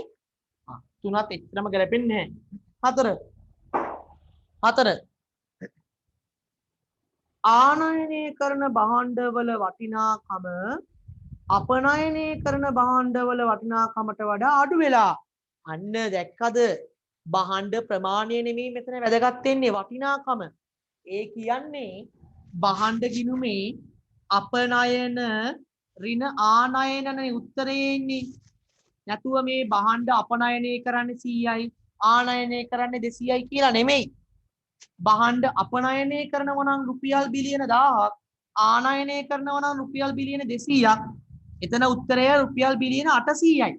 රුපියල් වලින් කියන්න ඕන. එහෙනම් රුපියල් වලින් කියන උත්තරය තමයි හරි උත්තරේ. ධනාගයක් කියලා කියන්නේ රුපියල් වලින් නේ? එහෙනම් උත්තරය වෙන්නේ 4. 4. 4. 39 39 39 ඒ නැමැති රටට සෑම භාණ්ඩයක්ම නිෂ්පාදනය කිරීමේලා නිරපේක්ෂ වාසි පවතින. ඒ නැමැති රටට සෑම භාණ්ඩයක්ම නිෂ්පාදනය කිරීමේලා නිරපේක්ෂ වාසි පවතිනම්.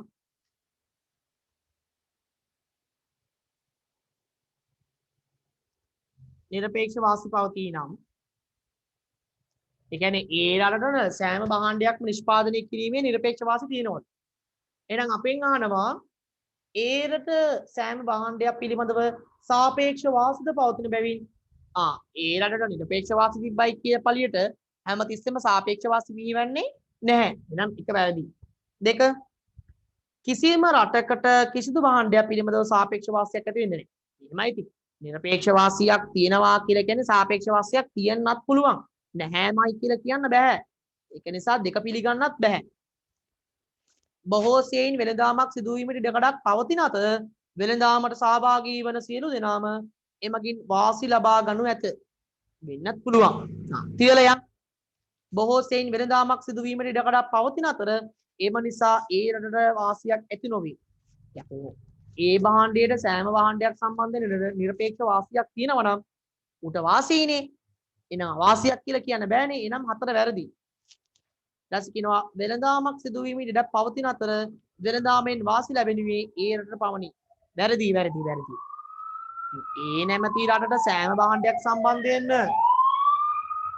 ඒ නැමැති රටට සෑම භාණ්ඩයක් සම්බන්ධයෙන් තියෙන්නේ නිරපේක්ෂ වාසිය විතරයිනේ. එහෙනම් එයාට මොකක් හරි දෙයක් නිසා වාසියක් හිමි වෙනවා. හැබැයි සාපේක්ෂ වාසිය යටතේ අනිත් උන්ටත් වාසියක් හිමි වෙන්න එපයි නේද? එහෙනම් පහත් වැරදි. 1යි 2ත් වැරදි. 4ත් වැරදි. 5ත් වැරදි. එහෙනම් වඩාත් නිවැරදි උත්තරයකට ගන්න වෙන්නේ 3. ඇයි? වෙළඳාමක් ඇති වෙන්න පුළුවන්. නිරපේක්ෂ වාසියක් තිබුණාට. ඇයි සාපේක්ෂ වාසිය ගැන කියලා නැහැ නේද? එතන කියලා තියෙන්නේ හැමෝටම වාසියක් ගන්න පුළුවන් කියලා. එහෙනම් උත්තරය 3.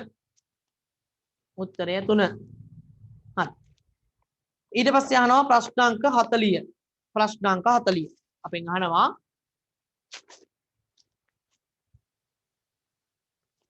අපෙන් අහනවා ඩොලරය සහ රුපියල අතර නාමික විනිමය අනුපාතය ඩොලර් 1 සිට ඩොලර් 1.35 දක්වා වෙනස් වී නම් ඒ කියන්නේ ඩොලරයකට ඉස්සර ගෙව්වේ 110යි දැන් ගෙවනවා 135ක් කියන එක. ඒ කියන්නේ ඩොලර් එක ශ්‍රය වෙලා. ඒ කියන්නේ ශ්‍රය වෙලා කියලා කියන්නේ මේ අපේ ඩොලරේ වටිනාකම අඩු වෙලා අපේ රුපියල බාල්දු වෙලා ඩොලරේ ශ්‍රය වෙලා නෙමෙයි රුපියල ශ්‍රය වෙලා. රුපියල ශ්‍රය වෙලා. රුපියලේ අගය ඉහළ යන අතර වැරදි. රුපියලේ අගය පහළ ගිහිල්ලා.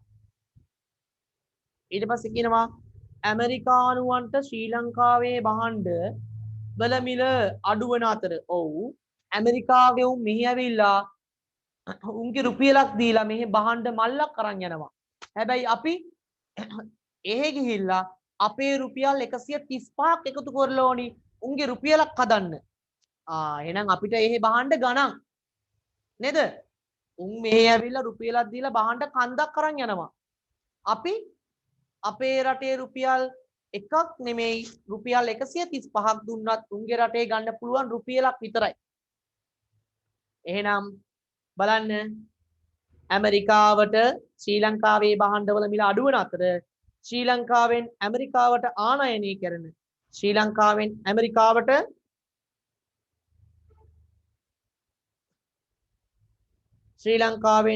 ඇමරිකාවට ආනයනය කරන ප්‍රමාණය වැඩි. ඔව්. ඇයි? අපේ රටේ භාණ්ඩවල මිල උන්ට නිකන් 750ක් වගේ 725ක් වගේ. ඒගොල්ලන්ට අපේ රටේ ඩෙලිමක් කෑන නිකන් රුපියල් 750ක් වගේ. ඒක නිසා උන් වැඩියෙන් ආනයනය කරනවා. දැන් හිතන්න ඉන්ටර්නෙට් එකේ තියෙනවා රුපියල් 50යි ඩෙලිමක්. ඔයා මොකද කරන්නේ? වැඩිපුර ගේනවා. නේද? එහෙනම් උත්තරය වෙන්නේ 2. උත්තරය වෙන්නේ 2. කියන්නේ පිටරට උන්ට ඇමරිකානුවන්ට අපේ රටේ භාණ්ඩවල මිල අඩුයි. නේද? ඇයි මම ඔක තව ටිකක් නිකන් කියන්න බලන්න. අපි උන් අපිට ඩොලර් එකක් දීලා අපෙන් 135ක බඩු අරන් යනවා. ඩොලර් එකක් කියලා. හැබැයි අපි උන්ට 135ක් දෙන්න ඕනි. බලන්නකෝ උන් රුපියලක් දීලා 135ක ලොකු බඩු බල්ලක් අරන් යනවා. අපි 135ක් දීලා ගන්න වෙන්නේ එක බඩු කෑල්ලක් විතරයි. එතනින්ම තේරෙනව නේද උන්ට වාසි කියලා. එහෙනම් උත්තරේ 2. 41 ගෙවුම් ශේෂ ලේඛනයේ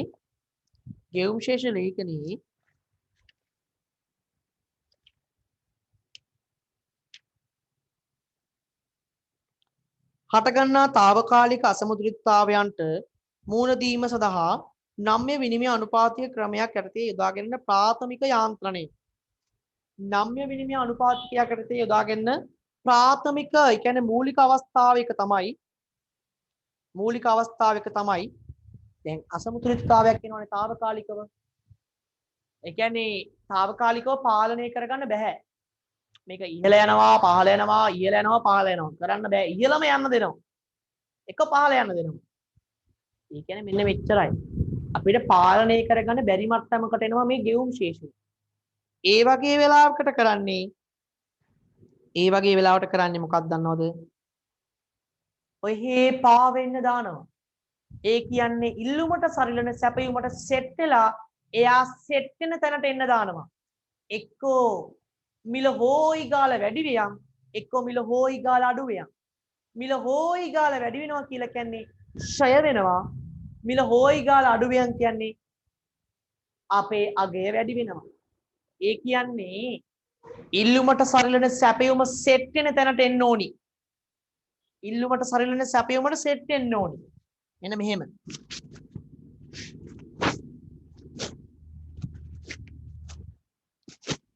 දැන් කොහොම ඉල්ලුම තියෙනවනේ. මෙතනත් නෙමේ සෙට් වෙන්නේ. මෙතනත් නෙමේ මෙන්න මෙතන. එහෙනම් මෙන්න මෙතනට එන්න ඕනි කියලා තමයි ඔය කියන්නේ. ඒ කියන්නේ අතරිනව ඔහේ. මම මේ පෑන ඔහේ අතරිනව. අතෑරපු ගමන් එයාට අදාළ තැන එයා නවතී. එක්ක පොළව උඩ එක්ක පොළවේ යට. නේ? අන්න ඒ වගේ අදහස තමයි ඔය කියන්නේ. එහෙනම් ඒකට උත්තරේ වෙන්නේ ජඩි විනිමය පාලනයක් ගෙනිච්චොත් එහෙම තවත් ආර්ථිකයට ඇබැත්ති වෙනවා. අතිරික්තයක් රටවලට ඒක කරන්න බෑ. විනිමය අවප්‍රමාණය කරන්න බෑ. ඔටෝ වෙන්න තමයි දෙන්න ඕනි. ඔටෝ. එහෙනම් උත්තරය 4. 42 අපෙන් අහනවා A සහ B රටවල් වල ලෝරන්ස් වක්‍රය රූපස්ථානයේ දැක්වෙනවා. A ගේ සාධාරණයි. මොකද A ඉන්නේ ළඟින්. ලෝරන්ස් වක්‍රයක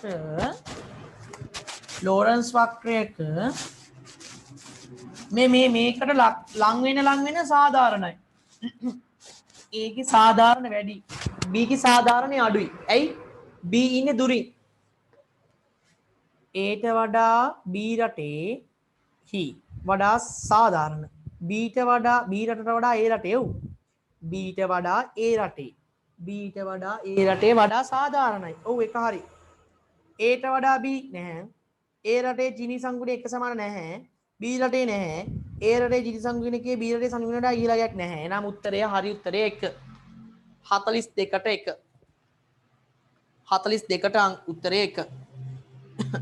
ඊළඟට නාමික විනිමය අනුපාතිකයේ යොදා ගනිමින් ඇමරිකා එක්සත් ජනපද ඩොලර් වලින් මනු ලබන ප්‍රතිශීර්ෂ ජාතික ආදායම නිෂ්පාදනය ඉහළ ආදායම් රටවල් සහ අඩු ආදායම් රටවල් අතර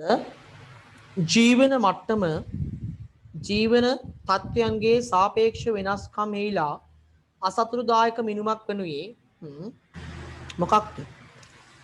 ඒ රටේ වියදම් මයින පිළිබඳව එක මොකක්ද? වියදම් ජීවන තත්ත්වයේ මයින් එක මොකක්ද? ක්‍රය ශක්ති සාම්‍ය. එනම් උත්තරය 1. නාමික විනිමය අනුපාතිකයන් සහ ක්‍රය ශක්ති සාම්‍ය විනිමය අනුපාතිකයන් අතර වෙනස්කම් නිසා තමයි එහෙම වෙන්නේ. නාමික විනිමය අනුපාතිකය සහ ක්‍රය ශක්ති සාම්‍ය එහෙ වියදම් කරන්න කොණ්ඩයක් කපන්න ගියොත් රුපියල් 1000ක් යනවා. ලංකාවේ කොණ්ඩයක් කපන්න රුපියල් 200යි. එතකොට කාගේද වියදම වැඩි? එහෙ. හැබැයි මෙහි වියදම නෙමෙයි වැඩි. මෙහි වැඩි මිල මට්ටම. ඒ කියන්නේ භාණ්ඩ හා සේවාවල භාණ්ඩ කියලා කියන්නේ මේ අපි පරිභෝජනය කරන භාණ්ඩවල තමයි මිල වැඩි. මෙහි දේශීය වශයෙන් ගත්තොත් දේශීය වශයෙන් ගත්තොත් භාණ්ඩවල වියදම වැඩි. සේවාවල වියදම් අඩුයි. හැබැයි පිටරට භාණ්ඩවල මිල අඩුයි, සේවාවල මිල වැඩි. හරි? 44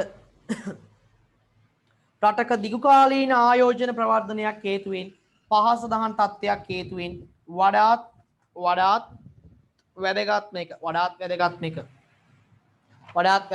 අහනවා. ඉතුරුම් ඉහළ යන්න ඕනි. ඔව් ඉතුරුම් ඉහළ ගියොත් එහෙම අනාගතයේ තියෙන සල්ලි ටික වැඩි වෙනවනේ. ඉතුරුම් ඉහළ ගියාම ආයෝජනත් වැඩි වෙන්න ඕනි. මොකද ඉතුරුම් ඉහළ යන්න ඕනි. ඉතුරුම් ඉහළ යන්න මං ගාව තියෙන ආයෝජන වැඩි නේද? පොලි අනුපාතිකය අඩු වෙන්න ඕනි. ඇයි? අනාගතයේ පොලි අඩු නම් මට වෙන්න තියෙන අනිසි ප්‍රතිවිපාක අඩුයි. මම හිතනවා අනාගතයේ කුලීකරුවෙක්ට ගෙවන්න රුපියල් 2000යි. ඒක 2100ක් වුණාට කමක් නැහැ. 5000ක් වෙන්න බෑ. එහෙම වුණොත් මම ඉතුරු කරපු එක මදි වෙන උන්ට වියදම් කරන්න. තේරුම් ගන්න. මම ඉතුරු කරන එක වැඩි වෙන්නත් ඕනි. ආයෝජන වැඩි වෙන්නත් ඕනි. හැබැයි පොලි අනුපාතිකය අඩු වෙන්න ඕනි. පොලි අනුපාතිකය අඩු වෙන්නයි ඕනි. පොලිය වැඩි වුණා කියලා කියන්නේ මුන්ට ගෙවන ගාස්තු එකපාරට උන්නීටි ගහන් බග්ගල වැඩි වෙනවා. අද 2000යි. මම ඇස්තමේන්තු කරන්නේ මම රුපියල් ලක්ෂ 5ක් ඉතුරු කරා. මම ඇස්තමේන්තු කරනවා පඩිය රුපියල් 2000 ගානේ මුන්ට පඩි ගෙවනවායි කියලා. ඇස්තමේන්තු කරාට වැඩක් නැහැ. එක පාටම පඩිය රුපියල් 5000යි 10000යි 20000යි කියලා වැඩි වෙනවා. එතකොට මම ඉතුරු කරපු සල්ලිම මදිනියක් ඔය මුන්ට පඩි ගෙවන්න. එහෙනම් එහෙම වෙන්න හොඳ නැහැ. එහෙනම් පොලි අනුපාතිකයේ වැඩි වෙන එක නෙමෙයි හොඳ, අඩු වෙන එක. එහෙනම් උත්තරය ඉතුරු ඉහළයයි, ආයෝජන ඉහළයයි, පොලි අනුපාතිකයේ පහළයයි. උත්තරය 2. හරි. ඊට පස්සේ 45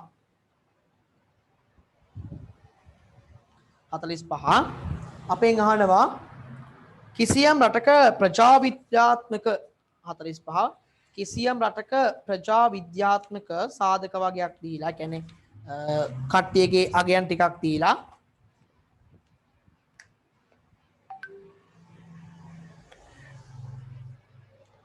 මෙම දත්වලට අනුව ආර්ථිකයේ ශ්‍රම හමුදා සහභාගීත්වය අනුපාතිකය කොපමණද කියලා අහනවා. ජනගහනය දීලා තිනවා 60ක්. ජනගහනය ඉන්නවලු 60ක්. ජනගහනය 60යි. වැඩ කළ හැකි වයසේ ජනගහනය 50යි. සහභාගීත්ව අනුපාතය කියන්නේ ගන්න කියන්නේ අපිට ශ්‍රම හමුදා සහභාගීත්ව අනුපාතය.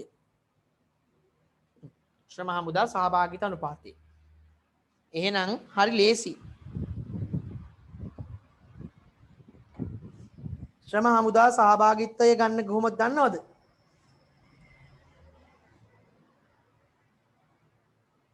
ශ්‍රම හමුදා සහභාගීත්වය ගන්න. ශ්‍රම හමුදා සහභාගීත්වය ගැන හරි ලේසි යොක් කොටස්.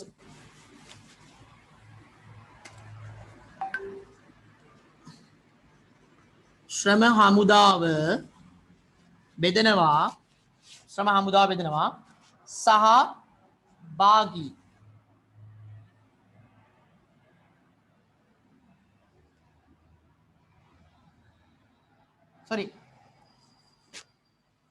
වැඩ කළ හැකි ජනතාවගෙන්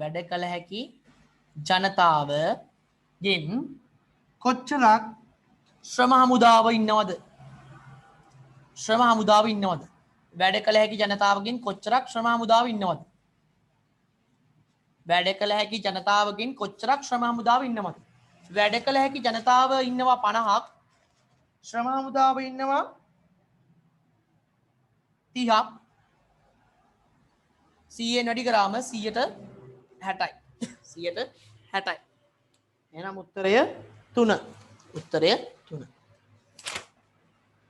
හරි. 46. ආර්ථික වෘත්තිය සාමාන්‍යයෙන් මනුල වන්නේ ආර්ථික වෘත්තිය සාමාන්‍යයෙන් මනු ලබන්නේ මොකෙන්ද කියලා අපෙන් අහනවා. ආර්ථික වෘත්තිය මනින්නේ මොකෙන්ද? මූර්ත දලදේශීය නිෂ්පාදනයෙන් නේද? මූර්ත දල ජාතික නිෂ්පාදනයෙන් නැත්නම් මූර්ත දලදේශීය නිෂ්පාදනයෙන්. එහෙනම් ඒකට උත්තරය අංක 2.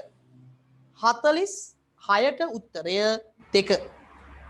46ට උත්තරය 2. කියන්නේ මූර්ත වලින් තමයි ආර්ථිකයේ වර්ධනය වෘත්තියම ඉන්නේ.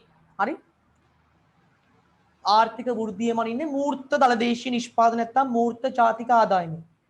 එතකොට යපු පාරිභෝගික මූල්‍ය දර්ශකයේ වෙන්නේ උද්දමන පාඩමේ. ඒක අදාළ නැහැ. නිෂ්පාදන කර්මාන්තාංශ නිපැවුමේ නිමවුම් අංශය. ඒක තුන්වෙනි පාඩමේ. ඒක අදාළත් නැහැ. පරිභෝජන වියදම අදාළ නැහැ. ආයෝජන අනුපාතික අදාළත් නැහැ. 47 ශ්‍රී ලංකාවේ යැපුම් අනුපාතිකයේ නිර්වචනය කරනුවේ ශ්‍රී ලංකාවේ යැපුම් අනුපාතිකයේ නිර්වචනය කරනුවේ 47 යැපුම් අනුපාතිකය කියලා කියන එක සම්පූර්ණයෙන්ම තියරියක්. ඒ තියරිය කියන්නේ වැඩ නොකරන වයසේ ජනගහනයේ ප්‍රමාණය වැඩ කරන වයසේ ජනගහනයේ ප්‍රමාණයක්. යැපුම් අනුපාතිකය කියන්නේ වැඩ නොකරන වයසේ ජනගහන ප්‍රමාණය වැඩ නොකරන කට්ටිය ඉන්නවනේ. එයාලා වැඩ කරන කට්ටියකින් කොච්චරක්ද? වැඩ නොකරන කට්ටිය වැඩ කරන අයකින් කොච්චරක්ද? වැඩ නොකරන කට්ටිය 20යි. වැඩ කරන කට්ටිය 10යි. කොච්චරක්ද? දැන් ඔයාලගේ ගෙදර තාත්තා විතරයි වැඩ කරන්නේ. අම්මා අයියා ඔයා අනිත් ඔක්කොම වැඩ කරන්නේ නැහැ. එහෙනම් වැඩ කරන කට්ටිය වැඩ කරන්නේ නැති අයගෙන් කොච්චරක්ද? 4න් එකක් නැත්නම් 5න් එකක් ඒ වගේ. එහෙනම් ඒකට උත්තරේ ගන්න වෙන්නේ අපිට වැඩ නොකරන වයසේ ජනගහන ප්‍රමාණය වැඩ කරන ජනවාසයේ ප්‍රමාණයෙන් කොච්චරක්ද? උත්තරය 3. යපුම් කියලා කියන්නේ නිෂ්පාදනය කියන්නේ හම්බ කරන ගැන කියන්නේ. 48 මානව සංවර්ධන දර්ශකයේ සංරක්ෂකයක් වනුවේ. මානව සංවර්ධන දර්ශකයේ සංරක්ෂකයක් වනුවේ. ඒක ඇවිල්ලා තියරි පොතේ තියෙනවා සංවර්ධන දර්ශක කිහිපයක්. එතකොට එතනින් තමයි ගන්න වෙන්නේ 3. උපතේදී ආයු අපේක්ෂාව වර්ධනයේ සංවර්ධනය කියන පාඩමේ තමයි ඔක තියෙන්නේ. ඊට පස්සේ බ්‍රික්ස් රටවල් කියලා කියන්නේ බ්‍රික්ස් කියන්නේ බ්‍රසීලය හරි 2 ගන්න පුළුවන් 3 4 ගන්න පුළුවන් 5 ආර් රුසියාව 2 ගන්න පුළුවන් 4 ගන්න පුළුවන් 5 ගන්න පුළුවන් I ඉන්දියාව 2 ගන්න පුළුවන් 4 ගන්න පුළුවන් 5 ගන්න බෑ C චීනය 2යි 4යි ගන්න පුළුවන් S සවුත් අප්‍රිකාව 4 උත්තරය 4 49ට උත්තරය 4 ඊට පස්සේ කියනවා ඔන්න 50 ඒ කියන්නේ ඒ කාලෙට අනුව තමයි දැන් මේ උත්තරේ වළංගු වෙන්නේ. හරි? එතකොට ශ්‍රී ලංකාවේ ඉහළම දරිද්‍රතා අංකය පෙන්눔 කරන පළාත වෙනුවේ. එතකොට ඒ කාලෙට අනුව ඒක එන්නේ. එතකොට ඒ කාලෙට අනුව එන්නේ නැගෙනහිර පළාත කියලා. හැබැයි ඇත්තම කතාව කියනවා නම් උතුරු පළාතට තමයි ඔක වැඩ නැගෙනහිර පළාත දැන් හොඳට සංවර්ධනය වෙලා තියෙන්නේ. ඒතර ඒ දවස්වල මම ඔයාලට මේ පටන් ගද්දිම කිව්වා යම් තොරතුරු තියෙනවා ඒ කාලෙට අනුව ඒ කාලෙදී ඒක හරි. සමහරක් ඒවා තියරි කරුණු එහෙමම එනවා. මං කිව්වා උද්දමනය වගේ දේවල් ඩොලර් එකේ ඒක පුද්ගල ආදායම වගේ දේවල් එහෙමම. ඒ වගේ තමයි දැන් දරිද්‍රතාවය දැඩිව පේන්නේ 2012 දී නැගෙනහිර පළාත වෙන්න පුළුවන්. හැබැයි දැන් කොයි පළාතද කියලා තීරණය කරන්න ඕනි. හැබැයි ඒක තීරණය කරන්න වෙන්නේ ළඟම තියෙන ජනහා සංඛ්‍යාලේඛන දත්ත පදනම් කරගනිමින් මහා බැංකු වාර්තාව පදනම් කරගනිමින් ඒකට අනුව කියනවා. මට මතක විදිහට වර්තමානයේ පිළිබිඹු වෙන්නේ මෙහි වවුනි උතුරු පළාත කොහෙද? උතුරු පළාත තමයි. නැගෙනහිර පළාතේ යම් කිසි සංවර්ධනයක් පෙන්වුම් කරනවා. උතුරු පළාත තමයි මට පේන්නේ. හරි? එහෙනම් ප්‍රශ්න 50ම අපි සාකච්ඡා කරා 2012.